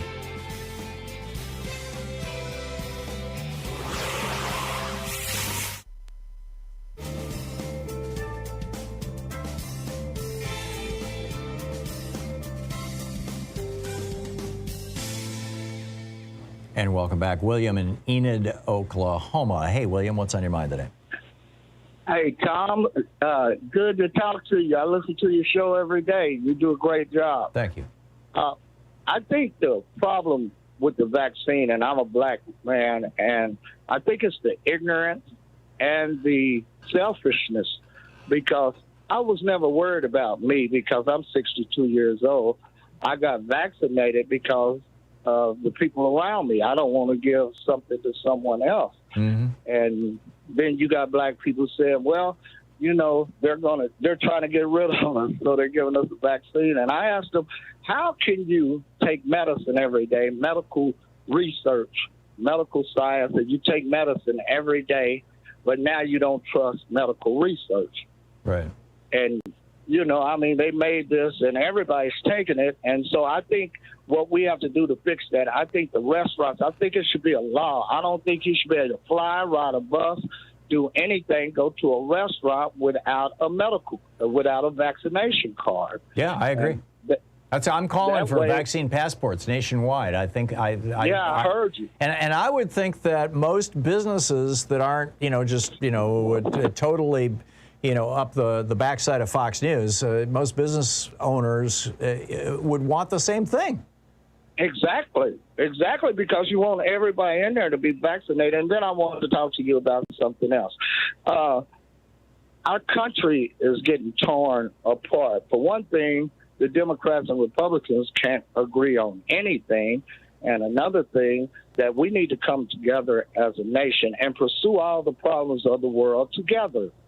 But William, respectfully, we are. You know, if you poll the American public, you find, 70, 80, in some cases 90% support for the policies that the Democratic Party is promoting. Everything from, raising taxes on rich people to rebuilding our infrastructure to high-speed, locally owned broadband to Medicare for all, to doing away with student debt. All of those things poll above 70% at the very least, and some as high as 90%. And who opposes them? Not the American people, not even Republican voters. It's 50 senators, 50 Republican senators who are all in the pocket of a small handful of right-wing billionaires. Absolutely, and us as American people have to figure out. And like you said, the Democrats are doing a great job, but we have to figure out a way to come together. So I came up with a movement called the ART movement, and it's called All Races Together, and we pursue all the interests of the world together. And I think that's the way that we move the country forward. All races together.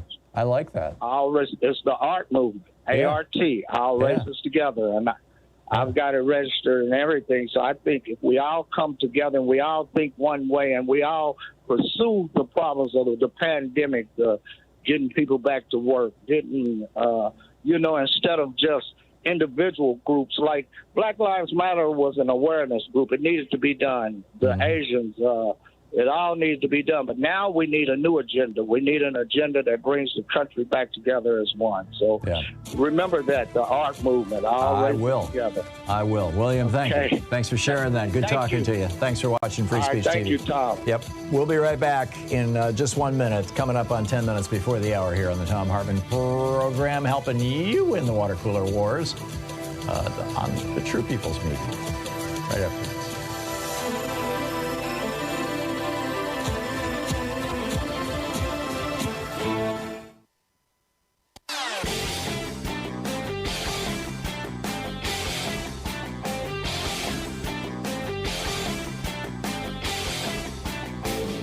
Our 1 hour free podcast recaps our show, and it's available wherever fine podcasts are found. And we have the full 3 hour podcast available over at thomhartmann.com if you want to really support our program. We try to have a lot of content over at thomhartmann.com. And of course, every day my daily rant goes up at hartmannreport.com. No advertising, no fee or anything like that. You can even get it pushed out to your email box for free. But we also have, podcasts available that are free through wherever your favorite podcast provider may be, or the full 3 hour program. It's a 1 hour podcast, the one that's free out there. There's also the 3 hour podcast available at thomhartmann.com. And we have a special video this week for supporters of the Thom Hartmann Program. It's over at thomhartmann.com about the 62 worst members of the U.S. House of Representatives and Josh Hawley in the Senate. These are the people who voted against the COVID-19 Hate Crimes Act, which passed the Senate and the House overwhelmingly. But these 62 members of the House did what is just awful. You can check it out at thomhartmann.com.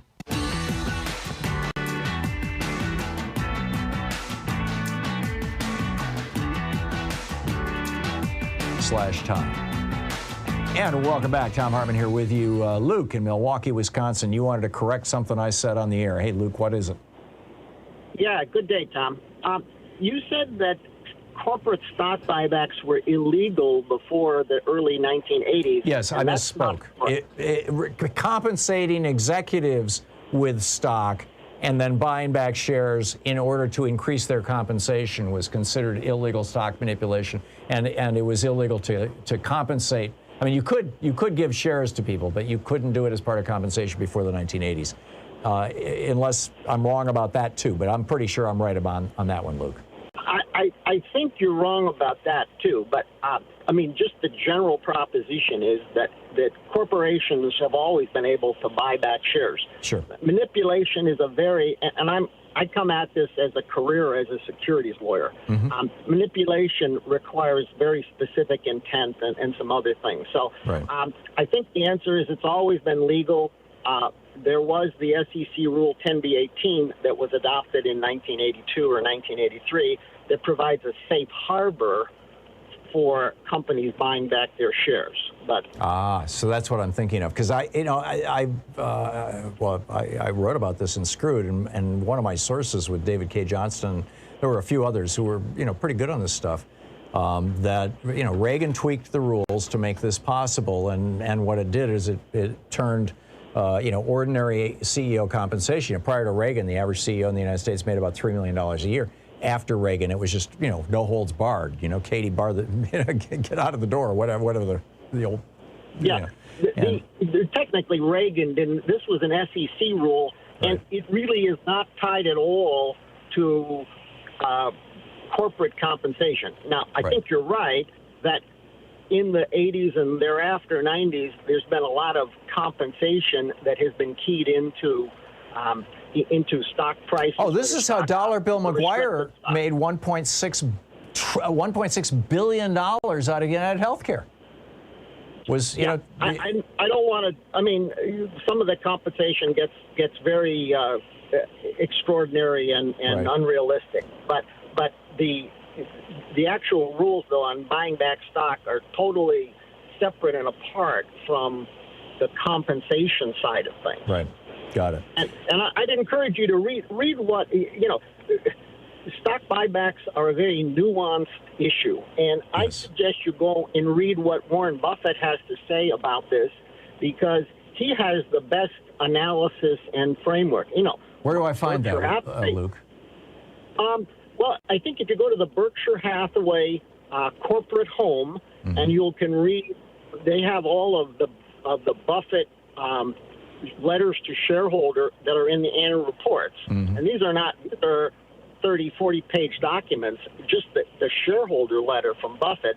But he's had many discussions about buybacks, and Berkshire Hathaway is actually buying back shares probably as we talk. But it's, the whole analysis starts out with, does the company need the cash to build its business and to fund its business?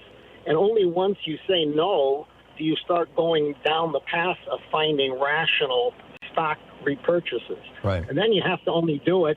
I mean, Buffett is a good example. He only buys it back when it's a bargain for the continuing shareholders of Berkshire. And he doesn't have options. Luke, he doesn't have employee compensation tied to stock at all. Yeah. Okay. Luke, I got to run, but and we're getting in the weeds here. But thank you very much. I will do more homework on that. I appreciate it.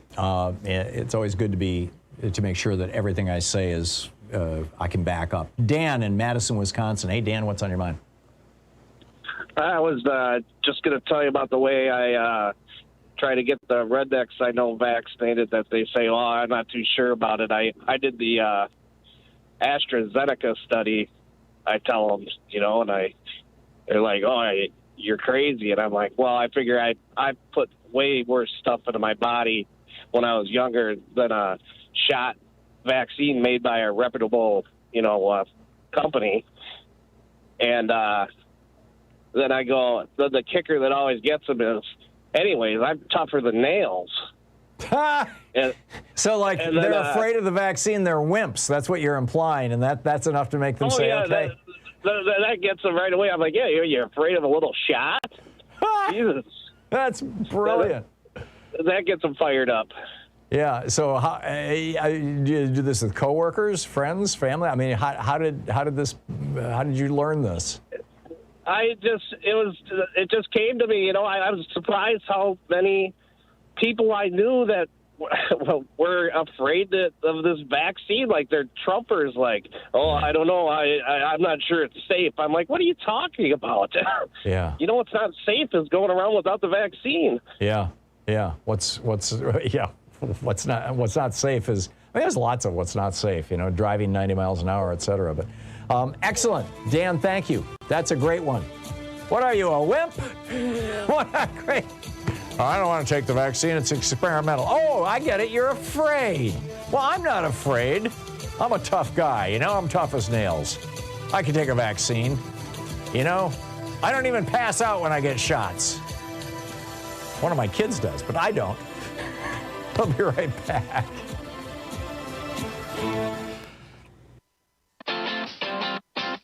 You're listening to Thom Hartmann.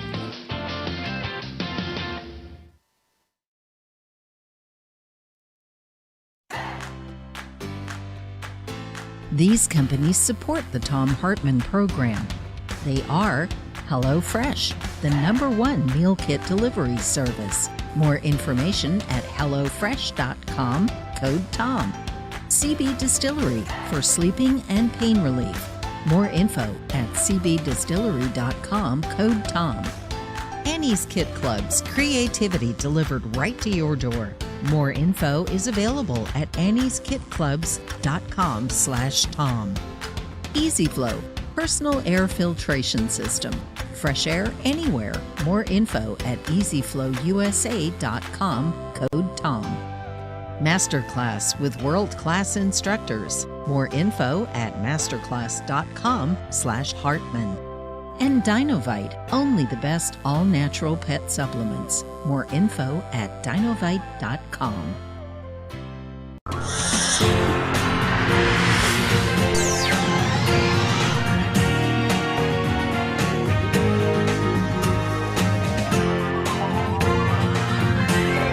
We say fight back!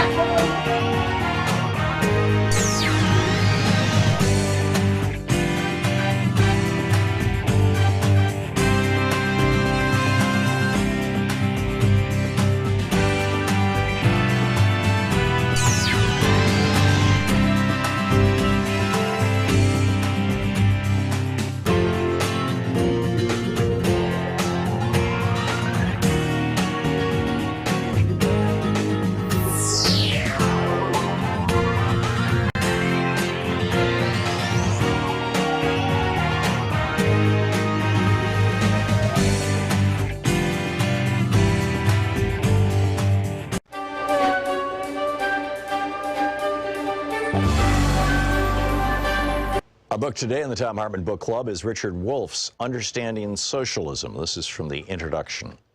Socialism is a kind of yearning for a better life than what capitalism permits for most people. Socialist yearnings are as old as capitalism itself because they are its products. Where and when capitalism's problems and failings have accumulated criticism and critics, socialist voices have arisen. And so it is again now. Any serious discussion of socialism must begin by acknowledging socialism's rich diversity. Whatever particular aspect of socialism we choose to analyze, they need to be located within socialism's complexity. That avoids presenting one's own interpretation as if it were the entirety of socialism. In this book, I focus on the economic aspects of socialism, how it differs from capitalism in broad outlines. I'm more interested in socialist critiques of capitalism and their implications about socialist alternatives than in the particulars of the few early experiments in erecting socialist systems, USSR, People's Republic of China, and so on, that history so far offers. Finally, my own education and work constrain me to concentrate on Western Europe and North America. Some important aspects of socialism are thus not covered or discussed here. Yearnings for better lives, such as socialism proposes, are not new. In slave societies, the slaves hoped and dreamed of lives less hard and less out of their own control. Their yearning aimed to obtain freedom. They sought social change that would preclude any one person being the property of another. In feudal societies, the serfs, free in the sense that no one owned them, yearned for better lives too. Their subordination to lords included heavy labor and other burdens that they wanted lifted. They hoped and dreamed of a society in which they would not be bound to the land, the lord of that land, and the feudal dues of labor and subservience. The serfs mobilized in the 1789 French Revolution to demand liberty, equality, and brotherhood. In effect, the serfs had expanded on what the slaves had called freedom. In the American Revolution against British King George III, the revolutionaries were neither slaves nor serfs. They were mostly self-employed farmers, craftspeople, and merchants subject to a foreign feudal kingdom.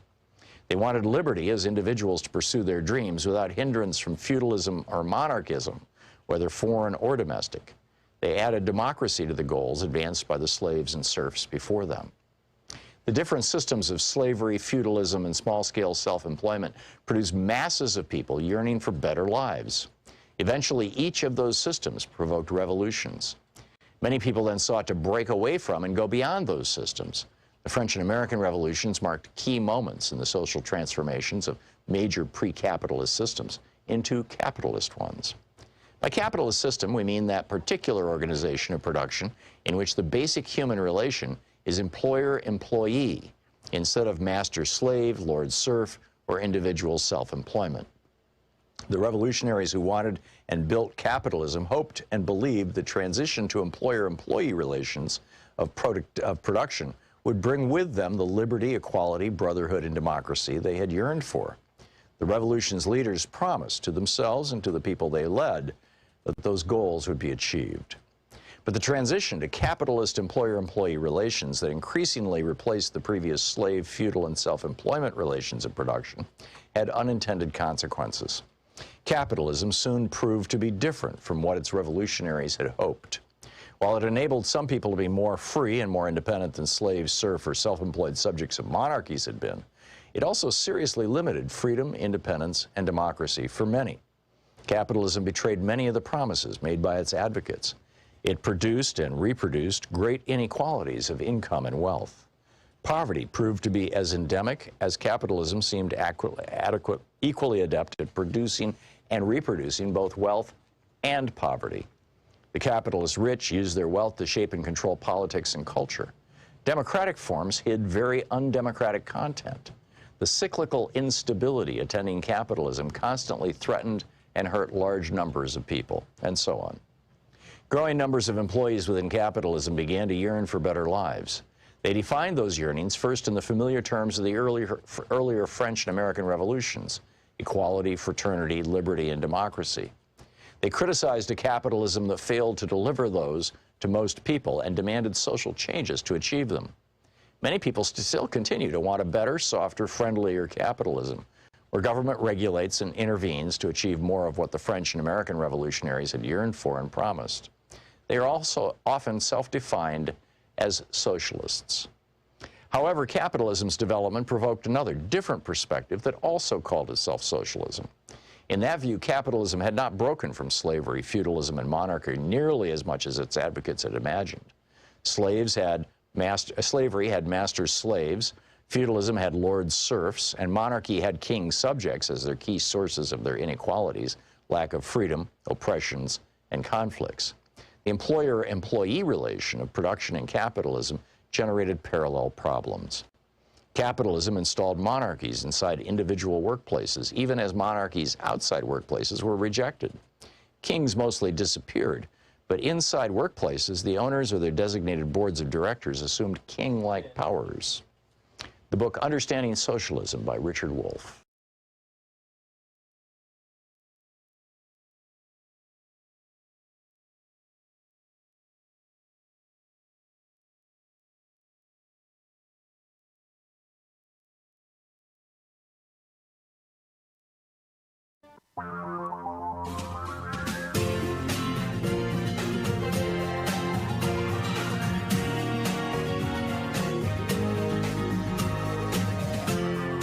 This is the Thom Hartmann Program.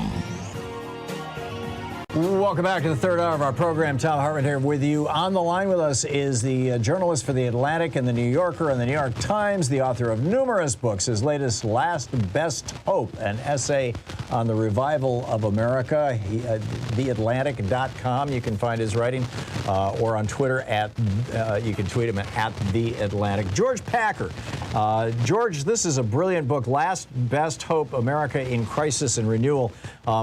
Your idea in the Equal America chapter of the smart and just versus the free and real, I want to get into, but I'd like to start first with your notion of the four Americas. Tell us about the four Americas that you're writing about here. Thanks for having me on, Tom. Well, after writing about the year 2020, this year of shocks and of defeat, I stepped back to find out, how did we become so divided? And it's not just between red and blue, although that's the obvious division, but red and blue themselves are divided. On one side, we have what I call free America. That's Reagan's America. That's get the government out of the way. Government isn't the solution, it's the problem. Cut my taxes, get rid of regulations, and set me free so that I can make my own fate in life. This is the Charles Koch America, really. It's a libertarian America, right. Exactly. And it promised widespread prosperity through trickle down. It never happened. It failed. So free America was a powerful political narrative that promised a lot and influenced us immensely, but that never delivered on its promises to a wide number of Americans. It delivered for a very narrow slice of the country. Smart America is educated, professional America, the meritocrats, those who believe that the right schools, the right credentials, the right professions are the key to a good life and a successful life, and that parents can then pass on the advantages of being meritocrats to their children, who will then earn their own way into that blessed group. The problem with Smart America, and I think of that as sort of Bill Clinton's America and really having its heyday in the 90s. Smart America promised a meritocracy, but it really created an aristocracy. You're born a meritocrat. Your ticket is punched depending on who your parents are, where you grew up, what schools you go to, and who you know. And so it really isn't any longer merit that gets you to the promised land. It's birth. And that is the definition of aristocracy. So it has also failed. The third and fourth narratives are rebellions against the failures of the first two. On the red side is real America, a phrase Sarah Palin used in the 2008 campaign. That's the America of the white Christian heartland. It's nationalist, it's nativist, and it sees white Christians who work with their hands or who don't have college degrees as the true Americans. And the educated elites, the coastal liberals, people live in cities, people who come from other countries, and in many cases, people who are not white are not real Americans. And so it has an exclusive caste to it, and a resentful caste. The smart Americans are bitterly resented, I think, by real America. And finally, Just America, which is a generational rebellion of young, mainly millennials, against the promises of their liberal parents who said, work hard and go to the right schools and do your homework and write that beautiful college application essay and your future is set. When, in fact, that began to seem like a hollow life and a false idea. And so the social justice movement of the last 6-7 years, I date it to 2014 as the beginning of Just America, is a rebellion against the promise of incremental improvement of the more perfect union. Instead, it says we're a caste system. We have groups that oppress other groups, always have, probably always will. And the most we can do is continually fight against that in the name of justice. So that's also a rebellious narrative that has tried to break up the complacency of the earlier ones. So those are the four Americas that I lay out in Last Best Hope. And you do so brilliantly. I lived in Germany for a year. I have friends who live in Sweden. One of my very best friends lives in Israel. One in Israel and another in Australia. Actually, the one in Australia was the one I was thinking of, who I talk with on Skype, at least once a month. And those countries are all experiencing similar, it's not a bifurcate, a quadra, I don't know if there's a word for it, splitting into quarters. Yeah. Very much so. I mean, Australia may be even a little ahead of us on this in some regards. Certainly a huge nativist, streak there, and racism is a big deal. It is growing in Sweden. It is growing in Germany. And falling along these same four lines, is this just the fate of countries to kind of fall into these divisions that seem to derive out of and in reaction to essentially ethno-statism? Or is there something unique about the United States in this regard? Well, I've heard from people in those countries as well who've said you've described us. I think the bottom line, what unites all of these advanced democracies, is two forces that have been at work throughout my adult life. One is an increasingly diverse, multi-ethnic, multiracial, multi-everything democracy. That's what the United States has become more and more over the last 40 or 50 years, with the immigration laws changing in the 60s to include people from all over the world, and with black freedom in the civil rights movement, with other oppressed groups gaining their rights. At the same time, we have the end of the industrial age and the end of work that provided not just a good living, but dignity and status, even if you didn't have a college degree. Now we have an economy, the information economy or the knowledge economy, in which everything depends on having a college degree. I think those two forces have destroyed a sense of shared citizenship that is always fragile in this country, but that waxes and wanes, and has set groups against each other in a competition for resources, for status, in a zero-sum game where there's winners and losers in all four narratives, because of inequality, in a word, is at the heart of the vitriol, the resentment, and the conflict that we see every day in America. And I think it's something like that is happening in other advanced democracies as well. Without trying to fall into the all too facile trap of, what's the easy solution here? The kind of salvationist ideology. I'm wondering what broadly or specifically you would suggest we do about this with this knowledge. Well, Last Best Hope has a narrative that it proposes in place of these four. I call it Equal America. And I use that word because equality has been the kind of unifying passion of Americans. It isn't a reality. It never has been. But as a desire, as something Americans want for themselves. But isn't that the point at which the entire Republican Party and all the right-wing billionaires who support them start screaming, "You're talking about Karl Marx and socialism"? Well, what do we mean by equality? I'm quoting Tocqueville, the great French writer who saw America maybe more clearly. Yeah, maybe, and it still applies if you read Democracy in America. It's still true. He said the passion for equality is what distinguishes Americans from the Europeans of the aristocratic system.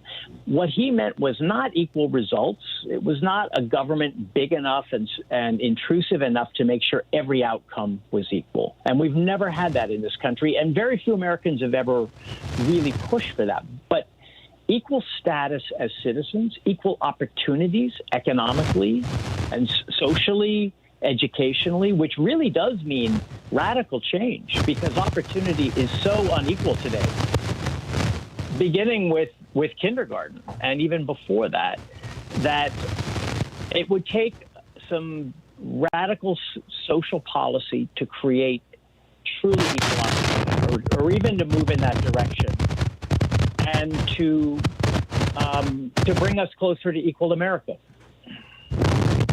So fascinating. Are there any politicians or political parties that are?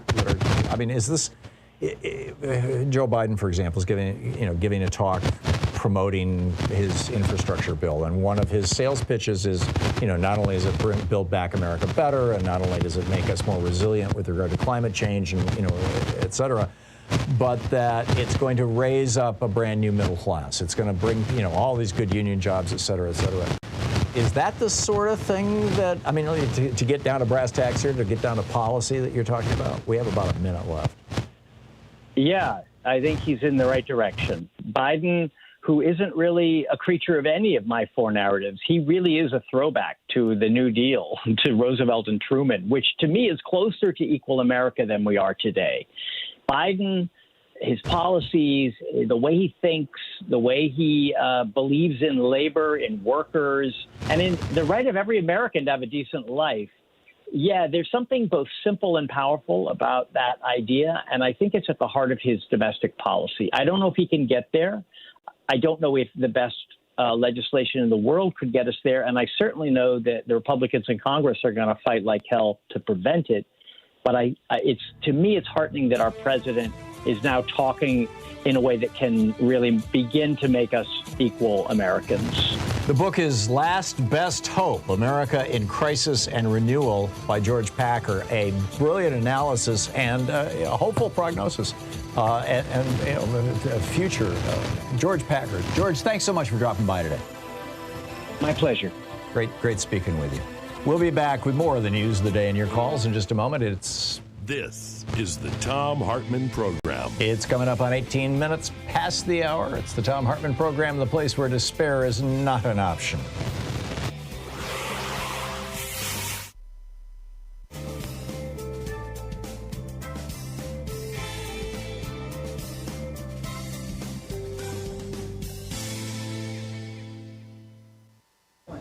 And welcome back. Let's see here. Tim in Aloha, Oregon. Hey, Tim, thanks for hanging on hold there for a while, and for watching us on Free Speech TV. What's on your mind today?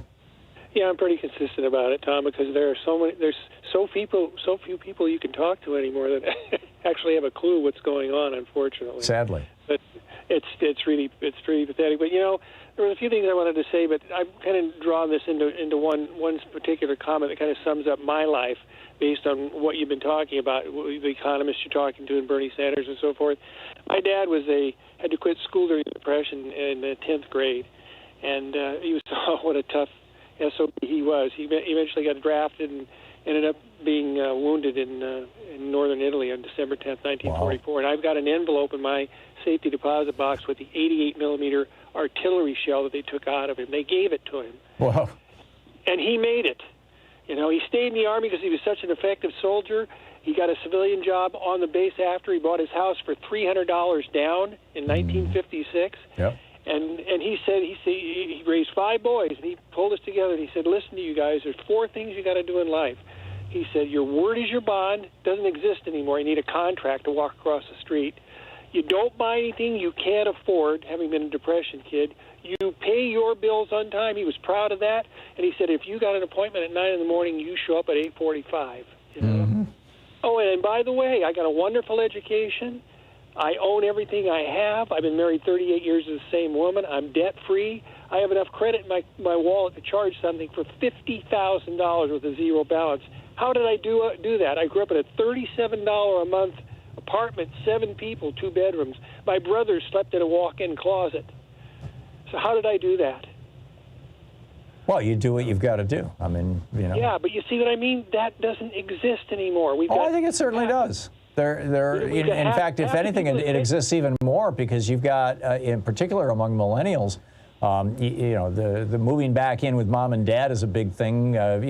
Sharing living space. I mean, and this is because the economy, has just been, the middle class and the economy in general over the last 40 years has just been gutted. I mean, Tim, you and I, belong to a generation where we could kind of do, at least, if you were white in America in the 60s, you could do anything. And now there are some structural difficulties, including massive student debt, the cost of health insurance, the cost of housing. I mean, all these things are very, very substantial realities. Yeah, and it's gone out of hand. And I've been in the same neighborhood for 31 years. I own my house. I've seen 2.5 generations of kids grow up in my neighborhood. And there's a lot of people in my immediate area that make very good money, but most of them don't have they're on the edge financially, and a lot of it is because they've overtaxed their financial situation. They buy things that they don't need to do. If they could get by with 2 cars, they buy 3. That's the kind of thing that's happening. There are 8 million people in this country that are 90 days late in their car payment. Well, when and again, not to sound like 2 old farts commiserating, but when you and I were in our 20s, it was damn hard to get 1 credit card. Right. I mean, I didn't have my first credit card, I think, until I was around 22 or 23, because you just couldn't. It was, it was a real challenge. And it was like, oh, hey, I finally got a credit card. And then you didn't use it, right? You would be very, very careful about it. And now you've got, they're sending credit cards out to kids now. I mean, they've got a whole credit card program that they advertise on TV. Credit cards for your children. And obviously most people don't know how to utilize them. That's the real problem. Clearly. Tim, thanks for the call. Okay, enough of the old days. Let's talk about now.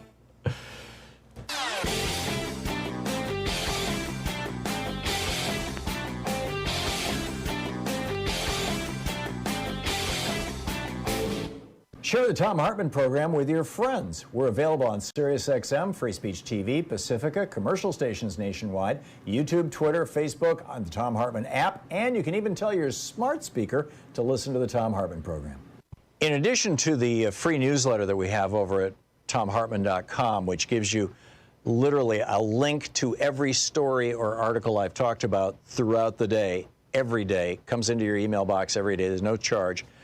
In addition to that, and my daily rants, which are free of advertising and free of charge over at hartmannreport.com, we also produce a weekly video.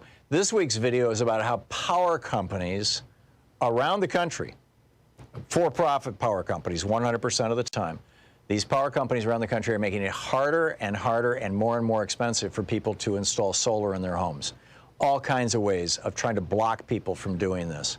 And increasingly, they're getting support from Republican politicians, both at the local and the state level. It's something that we really need to know about, we need to be paying attention to, and we need to be aggressively pushing back on.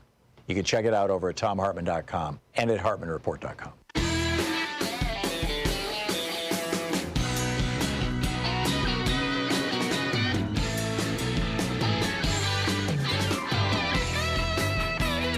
And welcome back. Thom Hartmann here with you. And Sylvia. Is it Sylvia or Silva in North Carolina? Oh, I'm sorry. It's Len in Silva, North Carolina. Hey, Len, what's on your mind today? Well, I got a problem with something that is concerning to everybody in this country. We have problems with our blood supply. How so? And one of the problems, I've been giving blood for a long time. I've given 27 gallons of blood. Wow. Well, I'm a piker compared to my father who gave 125. And you still have veins left, huh? Yeah, still have veins left. But when they call me up, I give platelets, which means I lie in a chair for 90 minutes while they're pumping it out and pumping it back in. Mm-hmm. And I'm an AB negative, so they really like to see me.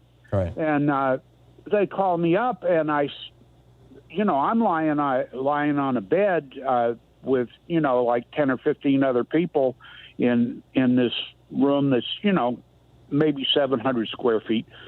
And I said, "Are you requiring everybody to have their vaccination?"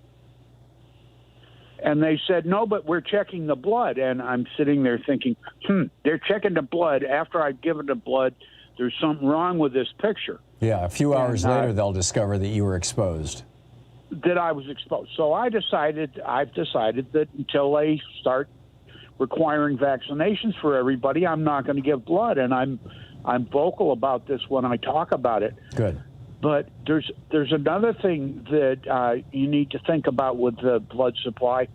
If I was gay, I couldn't give blood if I had sex in the last 90 days.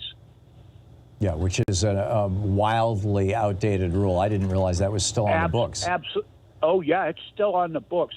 I can't remember, but there was a guy to the 80s. Yeah, no, and I understand where it comes from, and I understand that, but now it should be a moot point. Yeah. But here again. Well, plus because they've got instant AIDS tests, or HIV tests. Oh yeah, and the thing should be just dealt with like any other blood, like hepatitis, any other blood-borne disease. Absolutely. Hep C, AIDS, and it's treatable. And the thing is, they won't can't assure me that people are going to be vaccinated when I go to give blood. But that's the big risk, Glenn, is you are walking, you're talking about my restaurant scenario, only this is, in your universe of wanting to give blood. That's what made and it's me like, think I don't about want to it be this sitting morning. next. Yeah, go ahead. That's what made me think about it this morning when I was listening to it. And I sat there and I thought, oh, that's really even worse. And the fact that they need my blood. Right. Yeah. See, this is the thing. I think that we need to be like, I told the story a couple of weeks ago about I called my chiropractor and I said, my back needs to be adjusted. And are you vaccinated? And he's like, no. And I said, okay, call me when you are. Len, thank you. You're listening to the Thom Hartmann Program. Call 202-808-9925. On the other hand, at my doctor's office, for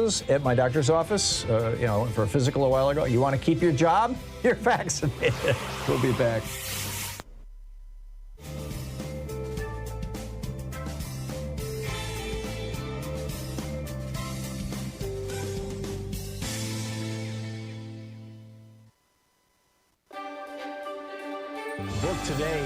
Our book today is by Dr. Elizabeth Hinton. The subtitle, The Untold Story of Police Violence and Black Rebellion Since the 1960s. I'm reading from the introduction. On a cold Monday at the start of February, Joseph McNeil, Franklin McCain, Ezell Blair Jr., and David Richmond sat down at a whites-only lunch counter at Woolworth's in Greensboro, North Carolina. A waiter refused to serve the young men and suggested they order takeout instead. The four North Carolina A&T students remained at the counter. The store manager approached and asked them to leave. Still, they did not move. A police officer arrived, slapping his nightstick in his hand in an attempt to intimidate. Rather than allow the students' offense against Jim Crow to continue, the manager of the store closed the store for the day. 24 black students returned on Tuesday. Over 50 black students and 3 white students participated in the sit-in on the next day, Wednesday, February 3rd, 1960. News of the protests spread, and soon the sit-in movement had expanded to 55 cities and 13 states. By April, over 50,000 students were involved. Conceived and organized entirely by young people, the sit-in movement ultimately led to the founding of the Student Nonviolent Coordinating Committee, SNCC, which was run by activists such as John Lewis and Stokely Carmichael. As a Fisk student, Lewis participated in the sit-ins in Nashville, Tennessee, and he would go on to steer the Freedom Riders in the summer of 1961 and speak at the March on Washington in 1963. Carmichael joined the sit-in movement as a high school student and would famously call for Black Power at the SNCC rally in Greenwood, Mississippi in 1966. Together, Lewis, Carmichael, and tens of thousands of other young black Americans signaled that their generation was prepared to risk their lives for freedom and equality. From Greensboro onward, the sit-ins helped build momentum and support for racial justice. The students in Greensboro engaged in a nonviolent protest to demand full integration, the right to vote, equal educational opportunities, decent jobs, protection against white supremacist terrorism, and an end to police violence. These were the central aims of the civil rights movement more broadly. By the end of the decade, black students at North Carolina A&T State University were still protesting, but now they were destroying property, assaulting police officers, and shooting in the direction of law enforcement, if not coming close to killing cops in self-defense. In May 1969, after black students at Greensboro's James B. Dudley High School were arrested, brutalized, and tear gassed by police during a series of protests against arbitrary disciplinary measures, A&T students came to the teenagers' defense. The confrontations between local police and black high school and college students led authorities to call the National Guard to A&T's campus, unleashing violence and repression that ended in the killing of sophomore Willie Grimes. A pivotal stop on the road to the Civil Rights Act of 1964 and the Voting Rights Act of 1965, by the end of the decade, Greensboro was a site of sustained violence. It was far from unique in this regard. Between 1964 and 1972, but especially between 68 and 72, the United States endured internal violence on a scale not seen since the Civil War. Every major urban center in the country burned during those 8 years. Violence flared up not only in archetypal ghettos, including Harlem and Watts, and in majority black cities such as Detroit and Washington, D.C. It appeared in Greensboro, North Carolina, in Gary, Indiana, in Seattle, Washington, and countless places in between. Every city, small or large, where black residents lived in segregated, unequal conditions. In the North and the South, the East and the West, the Rust Belt and the Sun Belt, black people threw rocks and bottles at police, shot at them with rifles, smashed the windows of businesses and institutions, hurled firebombs, and plundered local stores. These events, what we commonly call riots, or what people who are to the left of center sometimes refer to as civil disturbances, caused hundreds of millions of dollars of property damage. Most immediately, they shaped the lives of the store owners whose businesses were destroyed, of the parents who lost their teenage sons to the police, and of the firefighters and cops who were harmed or killed. But ever since, Americans have been living in a nation and a national culture created in part by the extreme violence of the 1960s and the early 1970s. The aftershocks of that era have, at times, taken the form of mass violence to which all Americans have been witness. In Miami in 1980, in Los Angeles in 1992, in Cincinnati in 2001, and in more recent years, in Ferguson, Missouri, Baltimore, Maryland, and Minneapolis, Minnesota. The enduring impact of the violence of the 60s and 70s has been felt more regularly and more acutely by black people in American cities who faced new policing practices that emerged under the banner of the war on crime.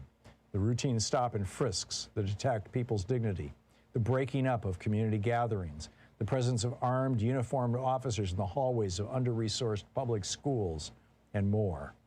Such strategies help repress mass violence as a regular phenomenon, but they ironically made further riots inevitable. Those strategies remain in place today. The book, America on Fire.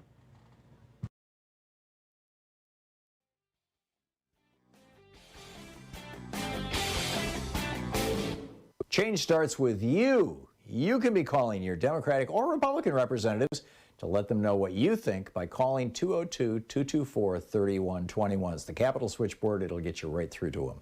We're trying to provide the very best content that we can for you at Hartmann Report and over at ThomHartmann.com. And on Hartmann Report, every day, 6 days a week, I write an op-ed. Very often they're my rants, also for the radio and television program. And it's ad-free, commercial-free. It's free. You can sign up. It'll get pushed into your email box. Check it out at HartmannReport.com. And, of course, over at ThomHartmann.com, we have our weekly video that we put up every week that, does a deeper dive for people who are members of our program, of ThomHartmann.com. And the one this week is about this Special Inspector General for Afghanistan Reconstruction, SIGAR, their new report that almost 20 million Afghans are on the verge of starvation and nobody's talking about it. Check it out at ThomHartmann.com.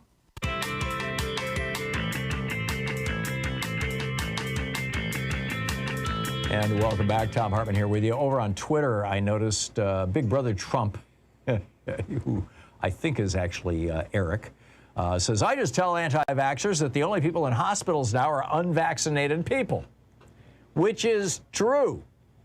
The vast majority, yes, the Delta variant is, causing some breakthroughs. There were 4,000 of them in Massachusetts, people who are fully vaccinated and yet were diagnosed with COVID. The vast majority of those, though, were people who work in jobs where you have to be tested regularly. Sports figures, people who work in hospitals, things like that. And they showed up positive. I think this is what happened to Bill Maher. They showed up positive, but they felt fine. They didn't know that they had the virus. And so it was like, an infection that doesn't show symptoms, an asymptomatic infection. But if somebody's in the hospital, and particularly if somebody's dying from COVID, you could pretty much bet your bottom dollar that they didn't get vaccinated. And that's what's going on. Kevin in Santa Rosa, California. Hey, Kevin, what's up? Hi there.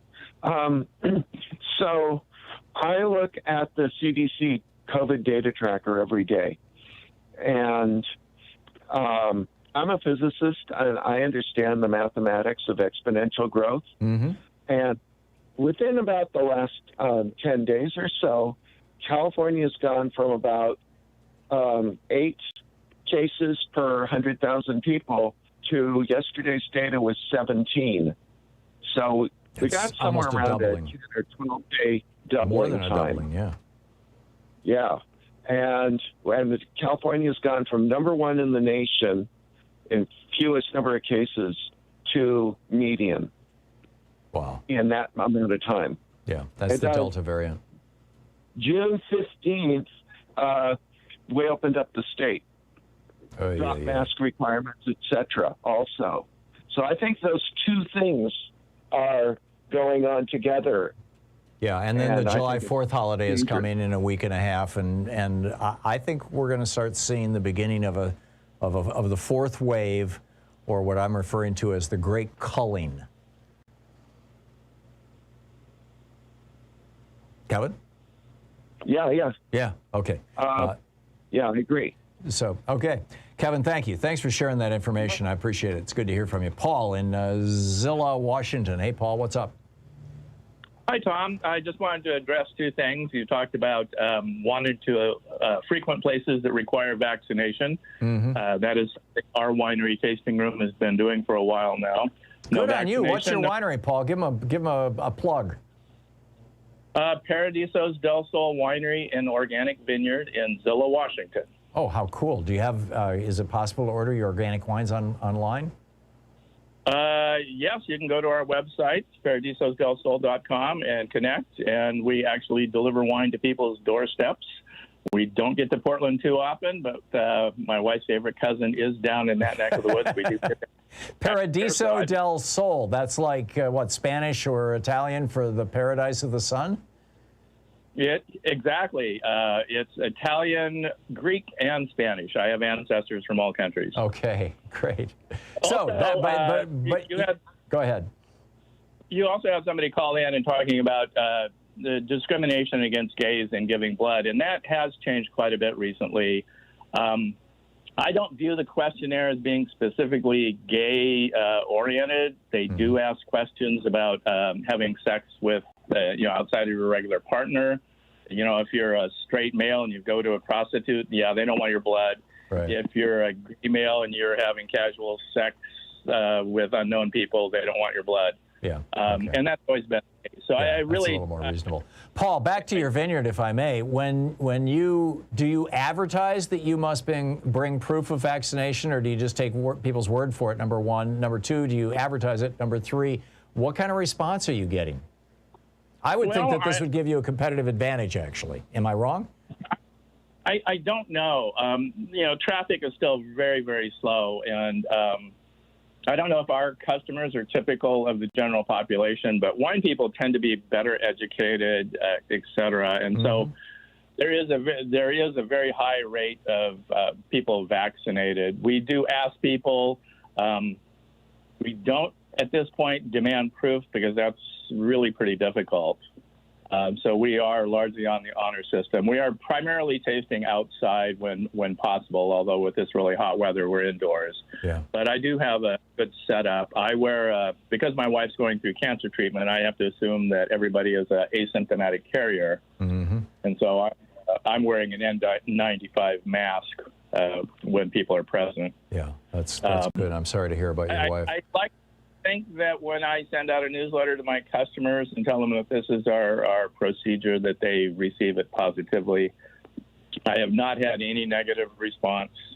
I have had a few people that we had to turn away, but I didn't get any flack about it. Yeah. Well, that's good. Paul, thank you. Thanks for sharing that story. This is, I'm hopeful more and more companies will start doing this, and good on you, Paul. I wish you the best with your winery, too. Michael in Las Vegas. Hey, Michael, what's up? Howdy, Tom. How are you this morning, sir? I'm alive and kicking, Michael. What's on your mind? God bless.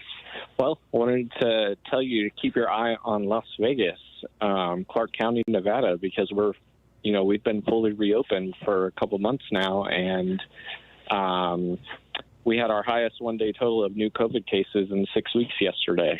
447 new coronavirus cases, and 411 of them statewide were in Clark County. So the Delta variant has arrived. Oh, think of all the tourists that come from all over the world to Las Vegas, sir. Yeah.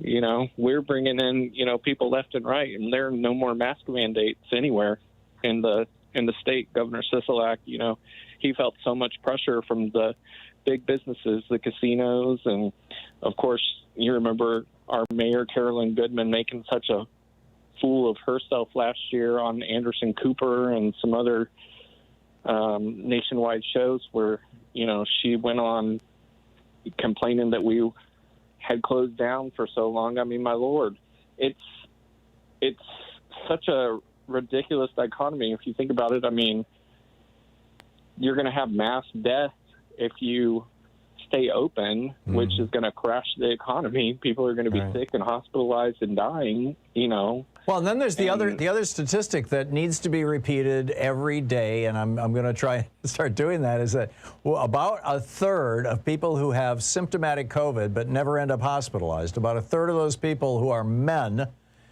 have erectile dysfunction as a side effect of having had COVID. And especially for people going to Vegas, maybe there should be a sign in the airplanes that says, I mean, Viagra doesn't work anymore, buddy.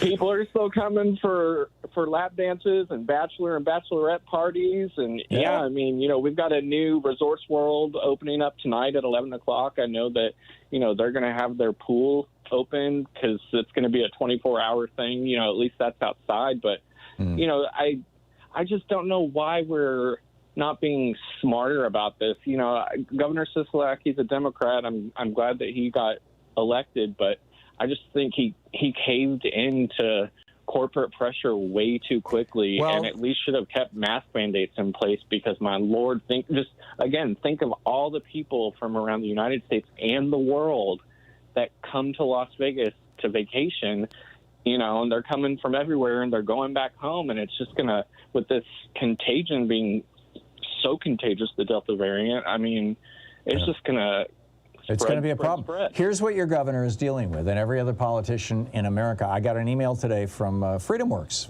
the organization that the Kochs started back in the day that brought us the Tea Party. And they're doing it all over again, only this time it's around critical race theory and the Democrats' effort to, well, I'll read it to you. I'll read you a couple of sentences. Thomas, I have some great news to share with you. This week, Senate Majority Leader Chuck Schumer and his fellow radicals in the U.S. Senate held a procedural vote to bring the far left's election takeover to the floor for a final vote. And thanks to the action of FreedomWorks grassroots activists across the nation who sent over 467,000 messages and made over 45,000 phone calls, totaling more than 800 hours on the phone, it failed on a 50-50 party line vote, as 60 votes were needed to advance the legislation, thanks to the Senate filibuster. While this is undoubtedly a huge victory, the fight for election integrity is far from over. The far left is determined. And they do this now this is about the election bill, but they've been doing this about, masking. They were doing this. I mean, it's like you've got these right-wing billionaires who are doing everything they can to try to make Joe Biden fail. And if part of making Joe Biden fail means having a massive epidemic where lots and lots of people die and the economy gets shut back down again, I think they're just fine with that. I think they're happy about that. I think anything, if they can prevent legislative victories for the Senate Democrats and, the House and Joe Biden and Kamala Harris, they're willing to do anything. And they are. Think of that gentleman out of San Luis Obispo, that poor Asian man that got run out of there. They accused him of being in the Chinese Communist Party. All those, right, third-generation American. Thanks, Tom. I appreciate it. Yeah, thank you, Michael. Yeah, his family had been in the United States longer than my family has been in there, at least my father's family. It's incredible. It's 46 minutes past the hour. You're listening to Thom Hartmann. Visit ThomHartmann.com for audio and video archives. Taking back the media 3 hours a day, 5 days a week, right here. Thom Hartmann with you. We'll be back.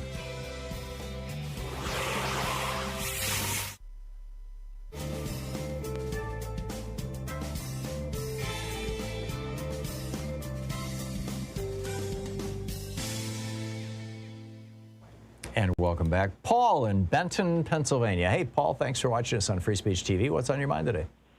Yeah, Tom, what I'm finding out with these non-vaxxers, it's all about defiance. The comments I get are, socialist government takeover. They're the same, come and take my gun, the whole 9 yards. They're the same people that didn't want to wear the masks. And what I always tell them is, I said, for the last, 40 years, I said, the Republicans have been feeding you manure and telling you it's ice cream. I said, Donald Trump comes along, feeds you manure, tells you it's ice cream, and that it tastes good, and you like it. And I said, all these, these nuts that you're listening to on the radio and on the TV, I said, they're all multimillionaires. I said, you could be darn sure that they're all vaccinated. Oh, yeah. Yeah, as far as I know, Tucker Carlson is still refusing to say, which means he's vaccinated, of course. And you've got, here in Oregon, there was a piece in the Oregonian yesterday where our local newspaper surveyed all the members of our, state legislature, the House and Senate, in the Oregon House and Senate. And basically all the Democrats answered the questionnaire, and all but a couple of them were vaccinated, and the few who aren't, I guess, are eventually getting around to it. Among the Republicans, there was one. In the entire state legislature in Oregon, one Republican who said he was vaccinated. Yeah. That's how bizarre like it is. I said, This should not be partisan. This is public health. Pardon? I said this should not be partisan. This is public health. Yeah, exactly. And, and then the attitude is just like that one football player for, I think, the Buffalo Bills. I guess he doesn't want to get vaccinated or anything, and I guess he got COVID or whatever. He tested positive, I think. Mm-hmm. And he says, I don't care. I'm not getting vaccinated. If I die from COVID, that's fine. I'll die a free man. I mean, that's the attitude. And I mean, as soon as they said you could go outside without a mask, all the stores around here and everything started taking their mask requirements, did away with it.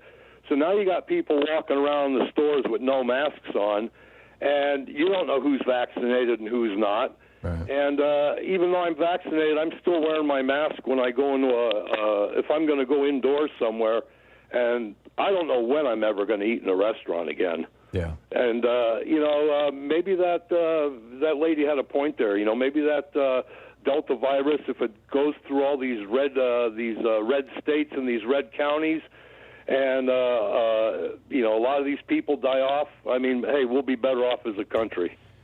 Yeah, I can't let myself think like that, Paul. I can't wish death on anybody. And I'm not wishing. And number two, it's only only a small percentage of them are going to die, and only about half of them are going to get sick enough that they're going to be really worried. But the ones who aren't sick and the ones who don't die, they're going to continue spreading this disease. Exactly. Yeah, that's true. And what I'm concerned about, frankly, in the most selfish way, is myself and my family is that we're all vaccinated, but there are breakthrough infections, and sometimes breakthrough infections end you up in the hospital. It's rare. That's why I'm wearing my mask. Yeah, there you go. Wear your mask, and I'm with the guy, the guy who runs the winery, the Paradiso del Sol winery. Yeah. If you're not vaccinated, don't bother to come. If there was a restaurant here in Oregon, in Portland, that advertised that you must show proof of vaccine to get in, Louise and I would be having dinner there tonight. Paul, thank you for the call. We'll be back.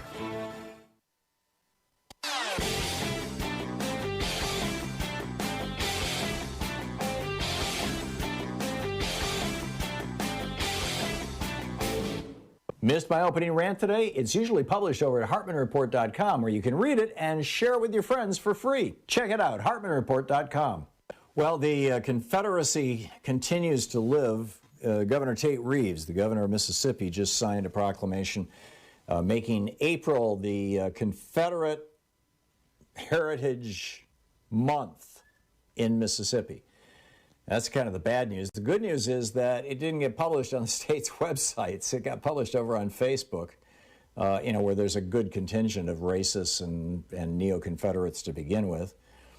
But what does this say about America, that a part of the country that literally was a police state, a fascist police state, there was no democracy left by 1861 in the South. It was completely controlled by a few thousand families who owned these massive plantations.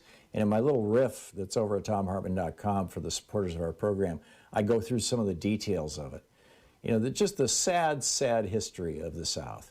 It is really worth checking out. It's over at thomhartmann.com.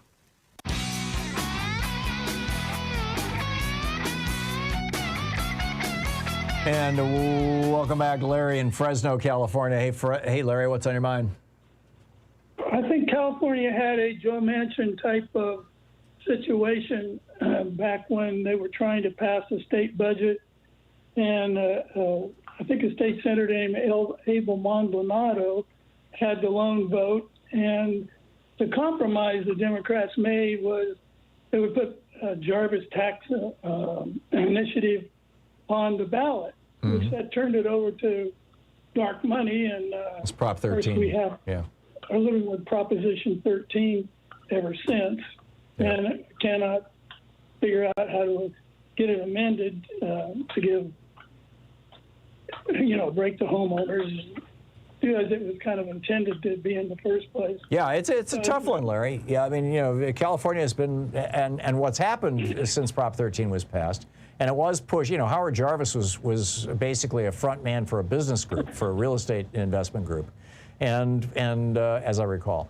And what has happened now is that you've got property that was bought, commercial property that was bought years and years ago, and they're still paying the exact same tax rate that they were paying in the 70s or the 80s or the 90s, even though everybody else is paying a much, much higher tax rate, which is just jacking property tax rates, sky high for everybody else who can't afford to hang on to the property, or they've got to sell their house and move, even if it's not commercial property, and it's just not a good thing.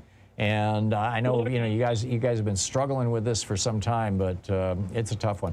Larry, thanks for the call. Dolores in Lake Bay, Washington. Hey, Dolores, what's up? Hi, Tom. I had a discussion with a friend yesterday, and I'm just amazed. She said the reason her children weren't getting, and they're all in their 60s, not getting the vaccination is because there's a little bit of aborted babies in the vaccination. Oh, my God. That's a lie. And then they won't. Well, it has to be. How do you prove that to somebody? Well, That's this is, not true. It's like Abe Lincoln, saying liars, figures don't lie, but liars can figure. There is a germ of truth to that bizarre notion. And what the germ of truth is that in the early stages, when the vaccine was being developed, you have to test new products, new medical products. This is true of all drugs, I believe, certainly all vaccines. And so you test them on individual cells to make sure that the cells don't freak out before you test them on a larger organism, like a mouse or a person. And the individual cells that they use are there's a cell line that came from an abortion back, decades ago that they use in labs all over the country. They're living, human cells. And they test them on those things to see if they freak out. Now, that was very early in the development stage, but none of those cells or nothing from those cells ended up in the vaccine.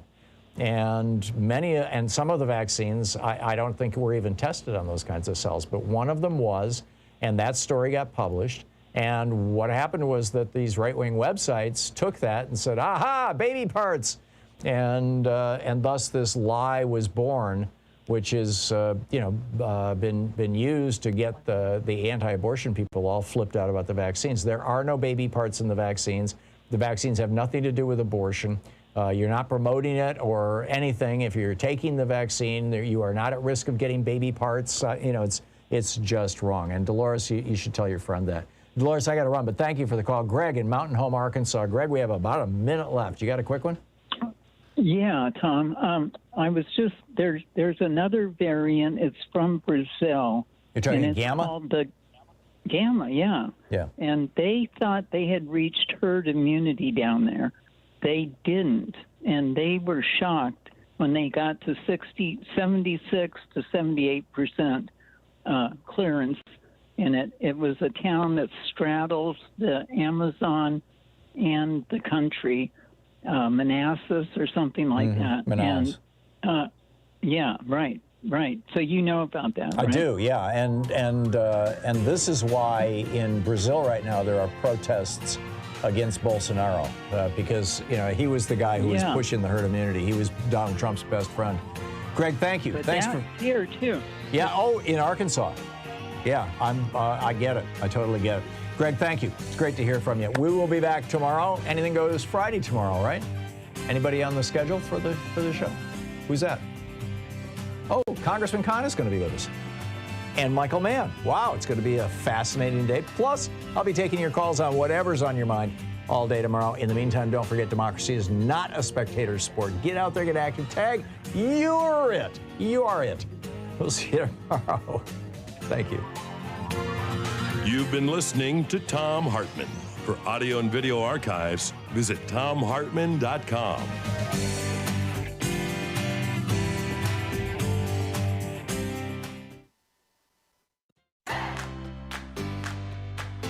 These companies support the Thom Hartmann Program. They are HelloFresh, the #1 meal kit delivery service. More information at hellofresh.com, code TOM. CB Distillery for sleeping and pain relief. More info at cbdistillery.com, code TOM. Annie's Kit Clubs, creativity delivered right to your door. More info is available at annieskitclubs.com/Tom. EasyFlow, personal air filtration system. Fresh air anywhere. More info at easyflowusa.com, code TOM. Masterclass with world-class instructors. More info at masterclass.com/Hartman. And Dinovite, only the best all-natural pet supplements. More info at dinovite.com.